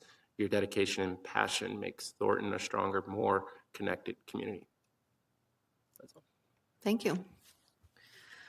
All right. The city is currently advertising for the Thornton Assistance Funds Committee, all wards. Deadline is October 15th at 5 p.m. And the Thornton Arts, Sciences, and Humanities Council Board of Directors, Ward 1 and Ward 3, is also looking for community members. Deadline is November 10th at 5 p.m. I'm going to continue with my thank yous to staff. I got them all figured out from the last time. So first, I'll start with management services. I'd like to take a moment to acknowledge the management services team for their continued work and leadership across several critical areas of city operations. For support services and IT to risk management and court administration, this team plays a central role in keeping the city of Thornton running efficiently and effectively. Their work often happens behind the scenes, but it enables every department to deliver for our residents. I want to thank you for your professionalism, reliability, and the high standards you bring to the roles that you all play. And if it's a team we count on, they continue to deliver. For the courts, I want to recognize and thank Judge Tiffany Soares and the entire court team for their leadership in bringing innovation to our courts. Judge Soares has played a key role in implementing the homeless court, which I know she has a different name for. I think it's Fresh Start Court, and creating a more practical and effective way to address the needs of individuals experiencing homelessness while improving outcomes for the community. I also want to acknowledge the administrative staff. Your daily interactions with the public and steady support are essential to making these programs function. You ensure the court operates smoothly and that everyone who comes through those doors is met with clear guidance and professionalism. Thank you for your commitment and for advancing solutions that strengthen our courts and our community. For the finance department, I want to take a moment to thank our finance department for their critical role in the work they do every day, from managing sales tax and ensuring accurate collections to overseeing utility billing and providing clear, timely communication to our residents. Your efforts keep our city running smoothly. Your work on the monthly financial reports gives us the insight we need to make informed decisions and maintain the trust and transparency our community expects. I also want to recognize the strong collaborations with the budget department, which has helped integrate key budget information directly into these reports. The addition of clear visual presentations has made complex information much easier to understand and more accessible for both staff and the public. So thank you for your attention to detail, your professionalism, and the steady support you provide across every department. And for today's final thank you, I'm going to thank the police department. I want to take a moment to express my sincere appreciation to the Thornton Police Department and all the men and women who put on the uniform each day. You head out not knowing what challenges you may face or what the day will bring, and yet you show up with professionalism, courage, and a deep commitment to keeping our community safe.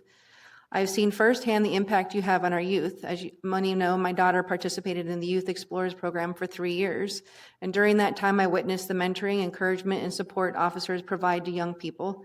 This important program has not only supported our youth, but has also influenced some of those to join the ranks of our very own police department.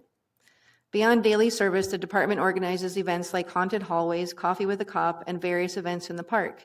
These gatherings create opportunities for residents to engage with officers in a relaxed, approachable setting, building trust and strengthening community connections. I'm proud to see how the department has continued to evolve and grow. Having our own training center ensures that Thornton officers receive the highest quality training and provides opportunities to collaborate with other agencies, strengthening our collective response. I'm grateful for the officers I've worked with over the years and deeply appreciate knowing that you're out there watching over us. Thank you for all that you do. Normally, I would go into the next section, which would be my protest against the land acknowledgement, but after attending a candidate forum last week, I'm going to resurrect the misinformation list because there was so much misinformation that I felt necessary to bring it back. So most of that misinformation came from previous council members, which is unfortunate. There was a comment made that DRCOG has no benefit and collects all of our money from tolls and does nothing to help our transit or roads. In fact, that is completely untrue. As you heard tonight, we've had several partnerships over the years, and we're including right now working with DRCOG to get federal funding, state funding, and to increase and improve lots of different areas in our city. We've actually received more than $22 million in the past 4 years, and so again, that is a misinformation item number one. Misinformation two was that we are not spending $70,000 on fireworks. That is in fact false. We are spending $70,000 on a festival next year that is already in existence. Some of that will go to fireworks, but others go to local Thornton businesses, vendors, as well as Thornton bands. So we are in fact supporting the very community that money is coming from. It is going right back into the community. Misinformation number three, I heard about the View House several years ago, and the reason that it wasn't coming here had actually nothing to do with economic development. It had to do with, there was a big thing going on called COVID. And so unfortunately that was a business that didn't come, but thank you to our economic development staff who spent a lot of time and a lot of work over those years working with a lot of different businesses to keep bringing unique and fun gathering spaces to the city. Billy Birch was actually just recently, within the last couple of years, within the last year actually, brought forward to council and approved, not by someone that was on the council 4 years or more ago. Another statement that was made was that we have somehow in the past discussed cutting our SROs. That in fact has never happened. This council has never ever thought about or considered cutting our SROs. As a matter of fact, we put more money into our SROs. Another item, well, actually something that was insinuated, not in that conversation, but in a video that I saw, was that somebody had some involvement in the Ward 1 Community Center. That's actually not true. That community center, the planning and discussion didn't begin until 2020. The renovation of the community center was initially budgeted as part of the 2021 budget. And the second reading was actually November 17th, 2020. After that, council member had in fact not been on council anymore. So their term had ended. So they had nothing to do with that. And then the last statement that I found that was interesting, misinformation, was that when this person was on council, we had more money than we knew what to do with. That is true to an extent that, again, COVID was going on. And so every city had a lot of money that they didn't normally have. Every single city in the state had that kind of money. That money was used on specific things, and so that has nothing to do with that council member, and it has everything to do with, again, something called COVID. So if I hear more misinformation items, I will continue on my next meeting to bring these up again. I hope I don't have to bring it up again, but it was unfortunate that previous council members were those spreading the misinformation. And with that, we'll go ahead and move on to the next item, which is staff reports. Item 11A is the Commercial Projects Quarterly Update. Adam Kruger, Economic Development Director, will present this item.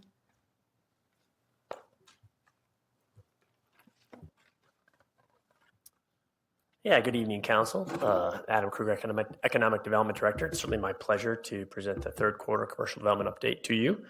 We've got a lot of exciting things going on, so I'm going to dive right in. On the retail side, we've got recently coming soon Malibu Jacks at the Thornton Town Center. That's an indoor amusement park. We've been talking about that one for a while. That's a picture of one of their rides in the upper corner there. That should be hearing some announcements here pretty soon about some dates when they'll be able to get people in there and start operating. So that's really exciting. CVS Pharmacy is open. They opened this summer. Gordon Foods was delayed until November, but they should be opening in November. They're taking the former Kmart space, and that is a grocery store for bulk items. Toys R Us, kind of an exciting new announcement. They're taking space at the Denver Premium Outlets. It'll be their first brick and mortar store in the state in a long time. They're hoping to be open by December. Someplace Else Brewing is taking the former Mother Tucker space off 120th.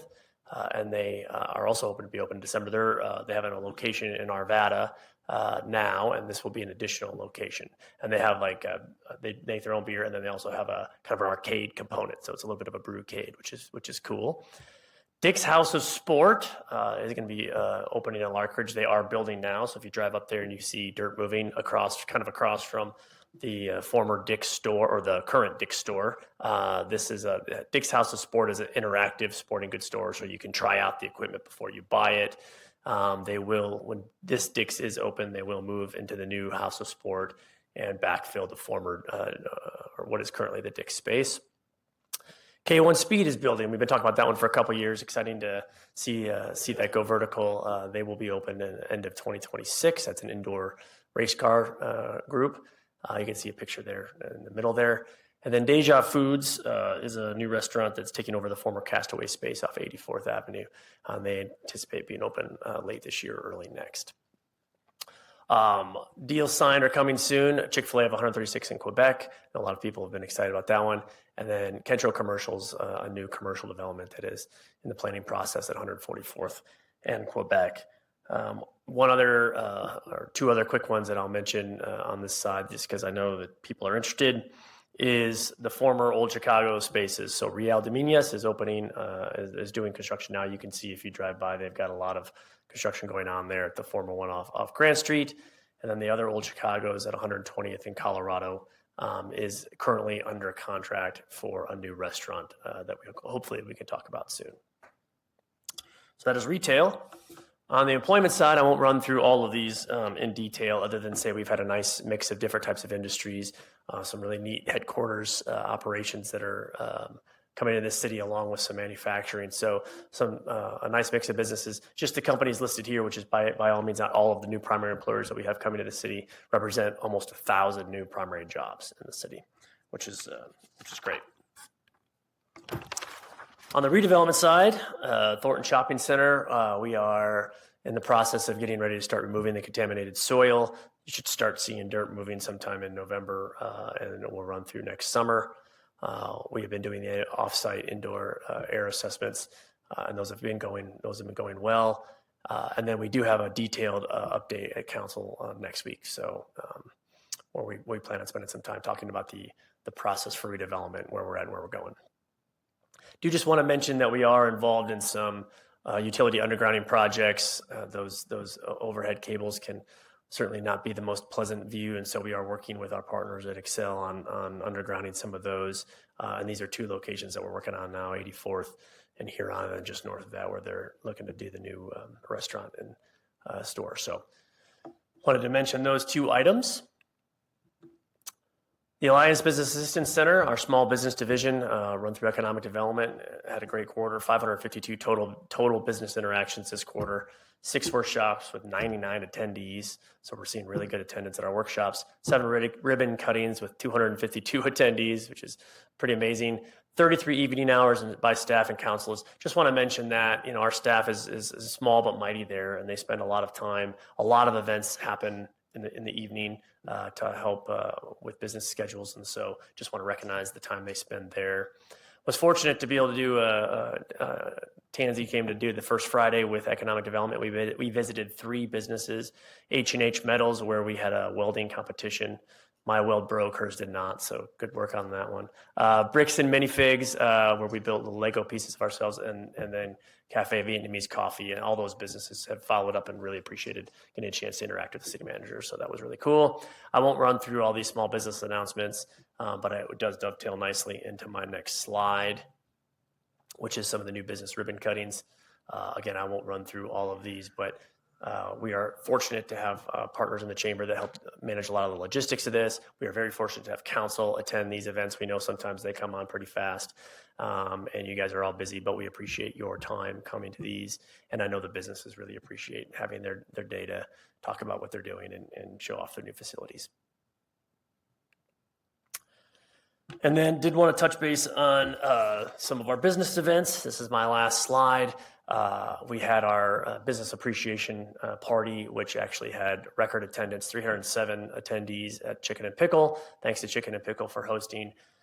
We had a number of awards that we gave out, great turnout by council and the business community. It's really a great opportunity to recognize all the amazing things that are happening in the city from a business standpoint and celebrate some of the award winners, and we're really excited about the nominees too. We really get great responses on that. And then I didn't have an opportunity to update this because it came after the packet was submitted, but we did do the business networking party, as Councilmember Russell mentioned, last Thursday, and we had over 110 people attend that, which was great, and appreciative to Billy Birch for letting us use their space and have an opportunity for businesses in the community to interact with council and staff. So I flew through that pretty quickly. Happy to answer any questions that you might have. Council, any questions? I'm not seeing any. Thank you for the presentation. You guys have been very busy. Thank you. All right, item 12 is a consent calendar. Is there any member of council who would like to remove an item from the consent calendar? Seeing none, is there a motion to approve the consent calendar as presented? Motion to approve. Second. Approval of the consent calendar as presented has been moved and seconded. Clerk, please read the appropriate titles into the record and poll the council.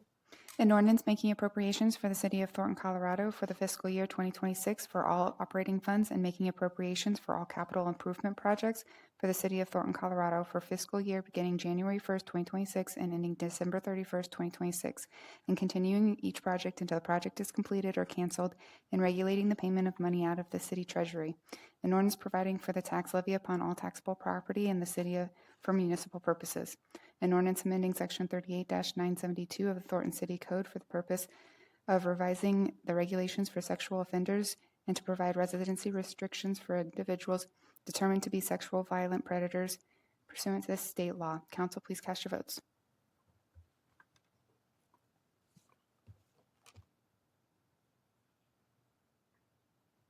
Waiting for one more vote.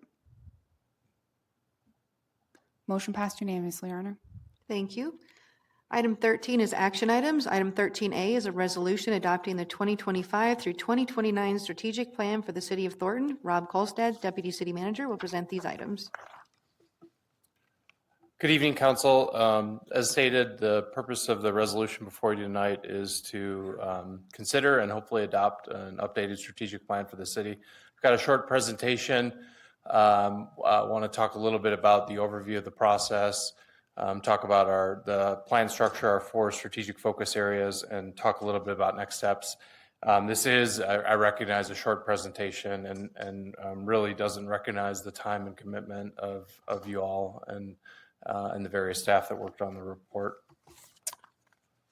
So real quickly, about 9 months ago, you all had your goal-setting retreat where the foundation of this plan in its current form was really started, although I'll note that a year prior at the SPC, we also did some work on goal setting. So I won't read all these touch points, but to recognize, again, the time and commitment that you all spent on reviewing and developing this plan.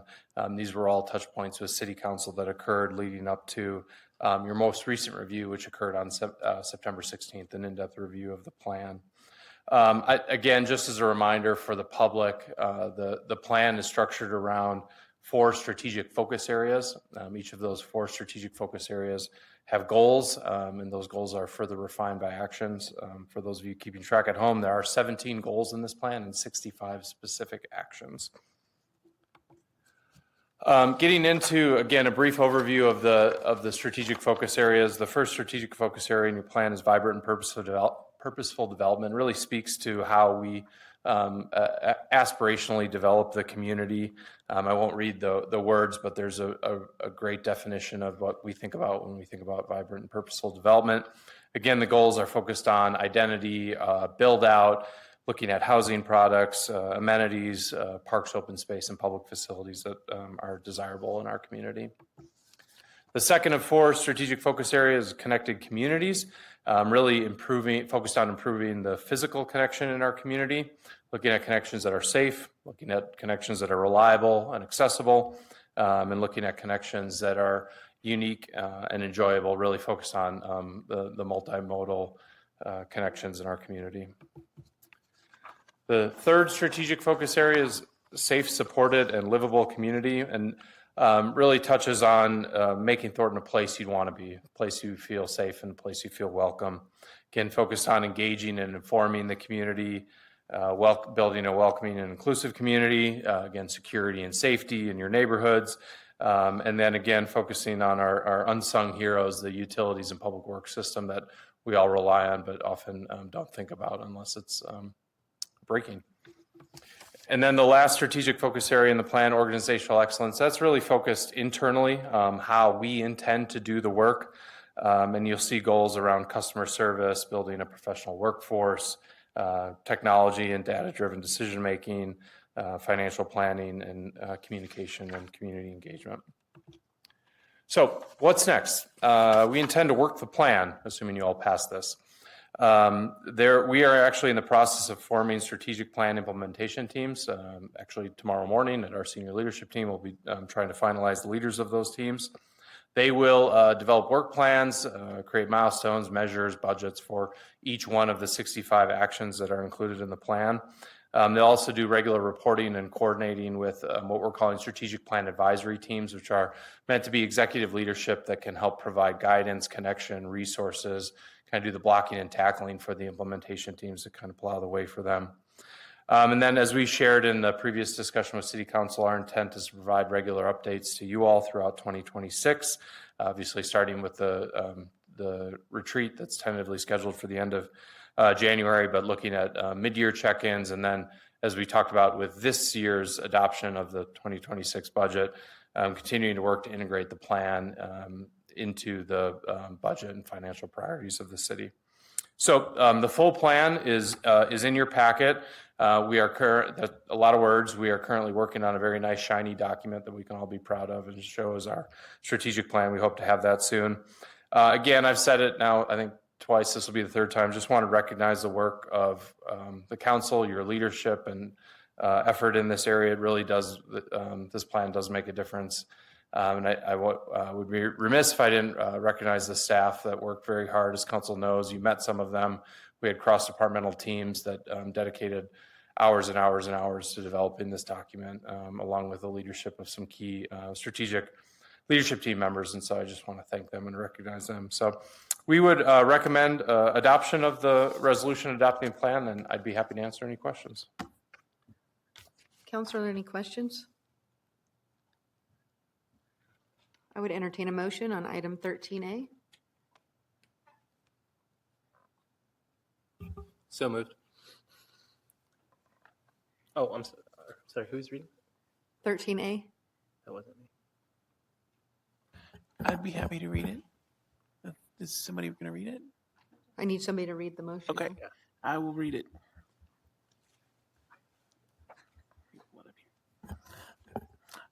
I would like to introduce a resolution adopting the 2025 through 2029 strategic plan for the city of Thornton, and I move for its approval.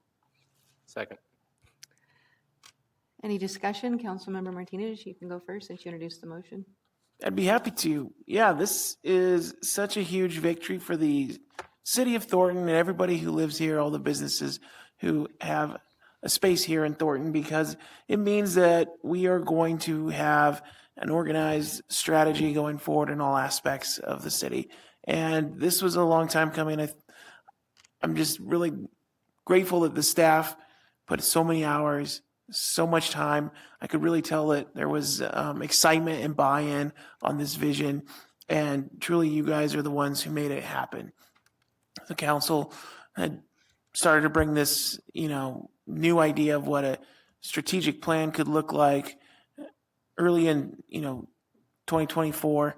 And since then, it has grown into a workable plan where we're going to have objectives and we're going to use all of those objectives and strategies that are laid out in the plan, and they're going to be tied into all the different things that we make decisions on. It's going to make it easier for the council, and it's going to make it easier for the public to follow what we're doing. So great work, everybody, and I'm thrilled that this is actually happening. Any other comments? Yeah, I just also want to echo those comments of thanking the staff. I know this was a big and heavy lift, but additionally, as a tendency of good leadership, Rob Colstead, he's acknowledging all the hard work that the staff put in, but I know that he's also put a tremendous amount of work in here. So if you won't pat yourself on the back, I want to take a second to make sure that you get that recognition as too. So thank you for everything that you're doing along with the city staff to put this together for us. I would add to that, you made it very interactive, this last part, putting sticky dots on things and then making us tour the whole building to review those. So thanks for getting us out of our seats and having that information in an interactive, fun way. With that, clerk, please pull the council. Council, please cast your votes. Motion passed unanimously, Your Honor. Thank you. Item 13B is a resolution approving the revival and extension of and First Amendment to the existing development incentive agreement between the city and BRC Big Co. JVI LLC. Adam Kruger, Economic Development Director, will present this item. Yeah, thank you and good evening. Rolls right off the tongue, doesn't it? So appreciate your time tonight. Again, the purpose of being here is to bring forth a resolution that's in front of you on the revival and extension of an existing developer incentive agreement that was done a few years ago. I'm going to spend a little time talking about the site overview, the background on this project, some of the development challenges they faced and why we did this initially, project benefits, and then next steps. So the site is Brennan Development Group site at 126th and Washington. That is an old picture. There are actually 3 buildings on that site and some really exciting new employment opportunities that are coming in there. So it's been a nice new business park that's been built there. We did do an incentive agreement for this project in 2021.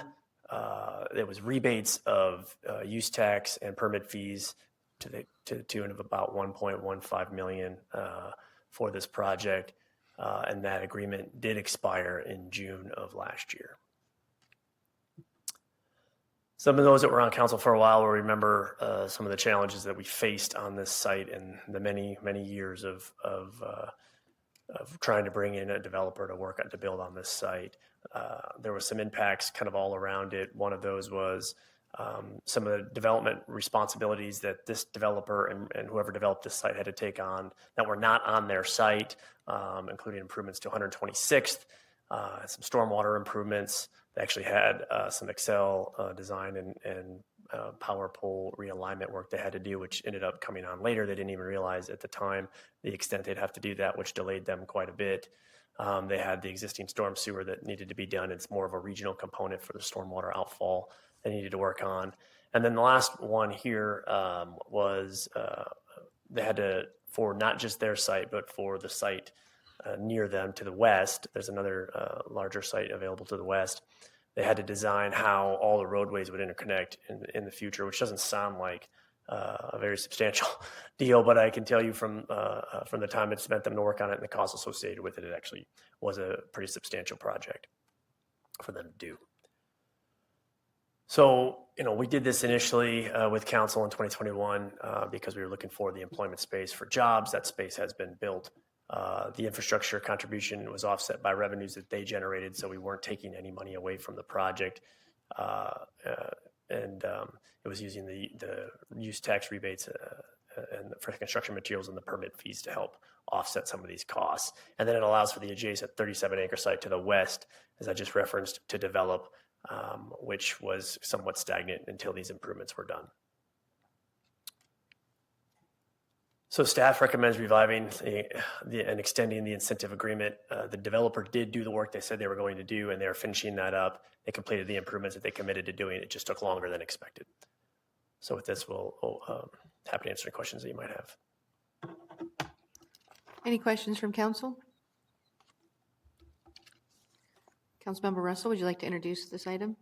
Yes, I'd like to introduce a resolution approving the revival and extension of the First Amendment to the existing development incentive agreement between the city and BRC Big Co. JVI LLC, and I move for its immediate approval. Second. Approval of the resolution has been moved and seconded. Is there any discussion? Councilmember Russell, you have first dibs since you introduced the item. No comments. All right, thank you for the presentation. Clerk, please poll the council. Council, please cast your votes.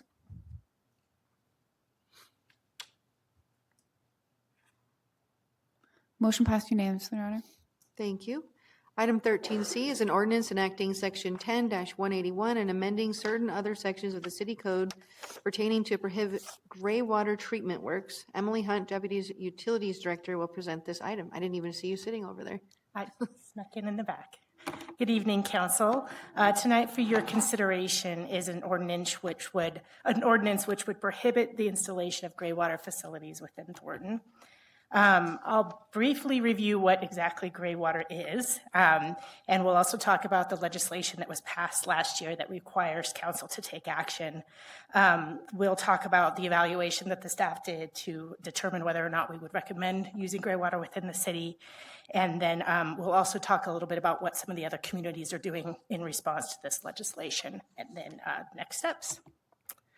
So what is gray water exactly? It is one way that water can be reused. So most commonly, it involves collecting wastewater on site from things like showers, baths, bathroom sinks, washing machines, and then using that water somewhere else on site. So sometimes it's used outside for irrigation. You could water your lawn with it. Sometimes it's used inside for something like flushing a toilet. And so in certain instances, gray water can help save water and also reduce treatment costs. So gray water has actually been allowed to be used in Colorado for several years now. The Colorado Department of Public Health and Environment and the Colorado Water Quality Control Commission adopted regulations that communities must abide by if they want to allow gray water use in their communities. And that's primarily to protect the public health because this is untreated wastewater in many instances. So up until last year, communities, if they wanted to allow gray water, they would kind of have to opt into it by developing their own regulations and that sort of thing. But new legislation was passed last year that kind of flipped it around. And this new legislation says that gray water is allowed statewide. And if communities need to take action to, one, either develop a gray water control program, which would allow gray water to be used in a specific community, or prohibit the use of gray water in the community. So it kind of put the burden on the communities to take some sort of proactive measure to determine how it wanted to handle gray water. So Thornton staff reviewed whether or not we wanted to use gray water within our community. And as I mentioned, one of the big issues would be that the city would have to implement its own gray water control program. And so this would essentially mean implementing a permit process, an inspection process to make sure that facilities were installed properly, and then ultimately a tracking system to see how these facilities were used. And if they transferred ownership, we would have to track that as well. So this would be a new level of service within the city of Thornton, which we would require additional staff and resources. Even when these regulations are adhered by, there still is a potential risk to the city's utility system, water delivery system, and to the public health if these systems aren't installed properly or if they're not operated properly. So that's one issue that we looked at. We also looked at the city's water rights portfolios. We actually do reuse our water right now on a much broader scale in a way that maximizes the yield that we get out of our water rights. So we don't believe that gray water actually expands the amount of water that the city is able to use in a significant way. We also have water rights that it's possible we might actually not be able to use in certain gray water applications, such as irrigating outdoors. We believe our water rights might be ineligible for that kind of use. So that leaves looking at using gray water indoors. And from our perspective, it's a really minimal water conservation amount. So it's not a lot of water savings by using it indoors. So essentially, staff's assessment was, in a way, the squeeze isn't worth the juice on this one. We believe that the additional demands on city resources, the potential risks to the water utility, really outweigh the minimal water conservation benefits that we might get from allowing gray water. So staff is recommending that we not allow gray water systems within our community at this time. That being said, we can revisit this at a later date should technology change or the regulations change and we determine that maybe there is a beneficial use to bring this in. But at this point in time, it doesn't seem to be a strong benefit to the utility. So we did reach out to other communities across the Front Range to see how they're responding to this legislation. You'll see quite a few of them are opting out, similar to what staff is recommending to Thornton do. There are some municipalities that allow gray water currently. However, they have all reported to us that there's virtually no demand for these sorts of systems, and a couple of the communities haven't received a single application in the couple of years that they've been allowing this. So it doesn't seem to be a big demand out there for it right now. So to conclude, staff is recommending that at this time we prohibit the use of gray water within the city of Thornton. And before you tonight is an ordinance that would essentially opt out of that state law allowing gray water. So if council does approve the ordinance, then we would notify the CDPHE of the decision, and it would kind of go on their books so that they understood what the city's position was. So that is all I have, but I'm happy to answer any questions. Council, any questions? Councilmember Martinez, would you like to introduce item 13C? Yes, I'd like to introduce an ordinance enacting section 10-181 and amending certain other sections of the city code to prohibit gray water treatment works, and I move for its approval. Second. Approval of the ordinance on first reading has been moved and seconded. Is there any discussion? Councilmember Martinez, you can go first since you introduced the item. No comments. Thank you. Thank you for sticking around and presenting that. Clerk, please poll the council. Council, please cast your votes. Motion passed unanimously, Your Honor. Thank you. Item 13D is an ordinance adopting the Third Amendment to the 2025 budget, amending Section 1 of Ordinance 3710, making appropriations for the City of Thornton, Colorado for the fiscal year 2025 for all funds except that appropriations for certain individual projects shall not lapse at year end but continue until the project is completed or canceled. Erica Senna, Budget and Operations Director, will present this item. Good evening, Council. So tonight I'm presenting the Third Amendment to the 2025 budget. This budget amendment would appropriate an additional $973,413 out of the Parks and Open Space Fund to fully cover the Fire Museum project, which includes the renovation of the old Fire Station 1 building to include exhibit spaces with accompanying historical and interactive exhibits, indoor and outdoor gathering spaces, an educational conference room, and ADA parking improvements. The original budget for this project was just over $3 million, but construction bids did come in higher than initially anticipated.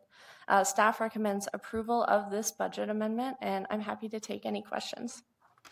Council, any questions? Councilmember Unrein, would you like to introduce item 13D? Thank you.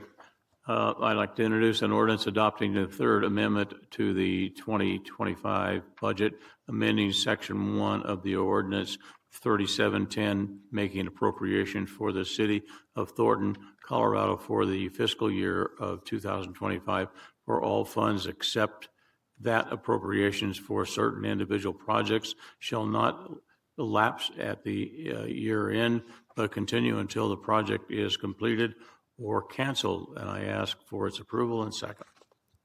Second. Approval of the ordinance on first reading has been moved and seconded. Is there any discussion? Councilmember Unrein, would you like to go first?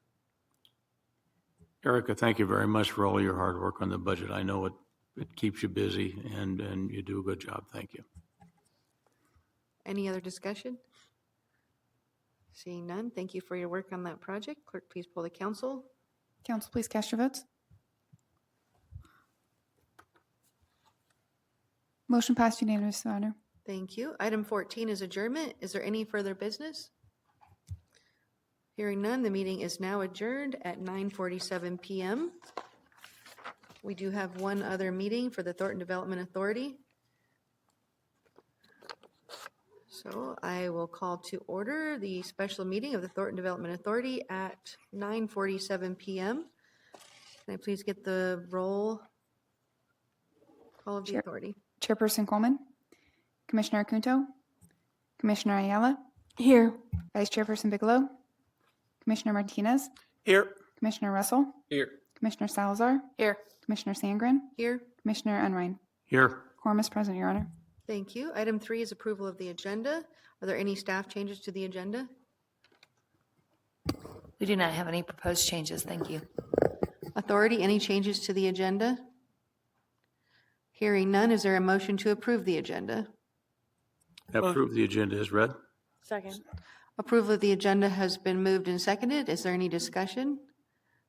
Seeing none, clerk, please poll the authority. Authority, please cast your votes.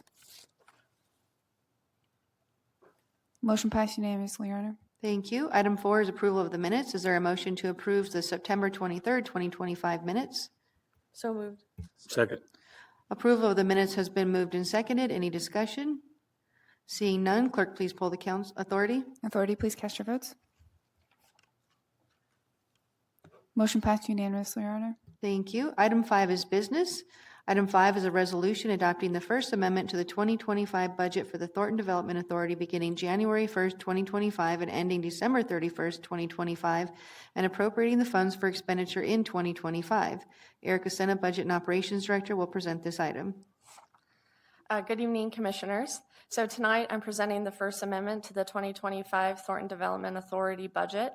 This budget amendment would appropriate $250,086 in the TDA 144th Fund to cover the cost of refinancing the TDA 144th tax increment bonds.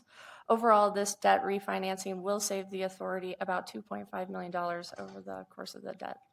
And I'm happy to take any questions. Council, any questions? Seeing none, I would entertain a motion on item 5A.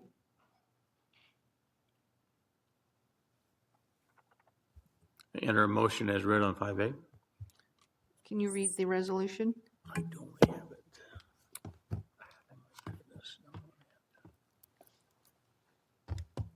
Is that too small? Sure.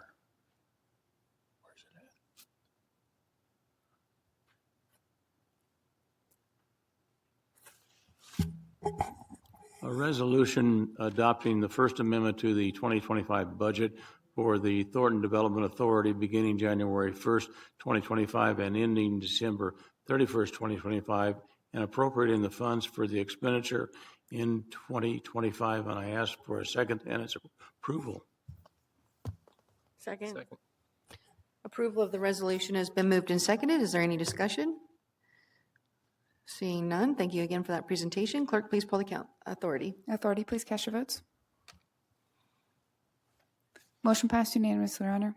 Thank you. Item 6 is adjournment. Is there any further business?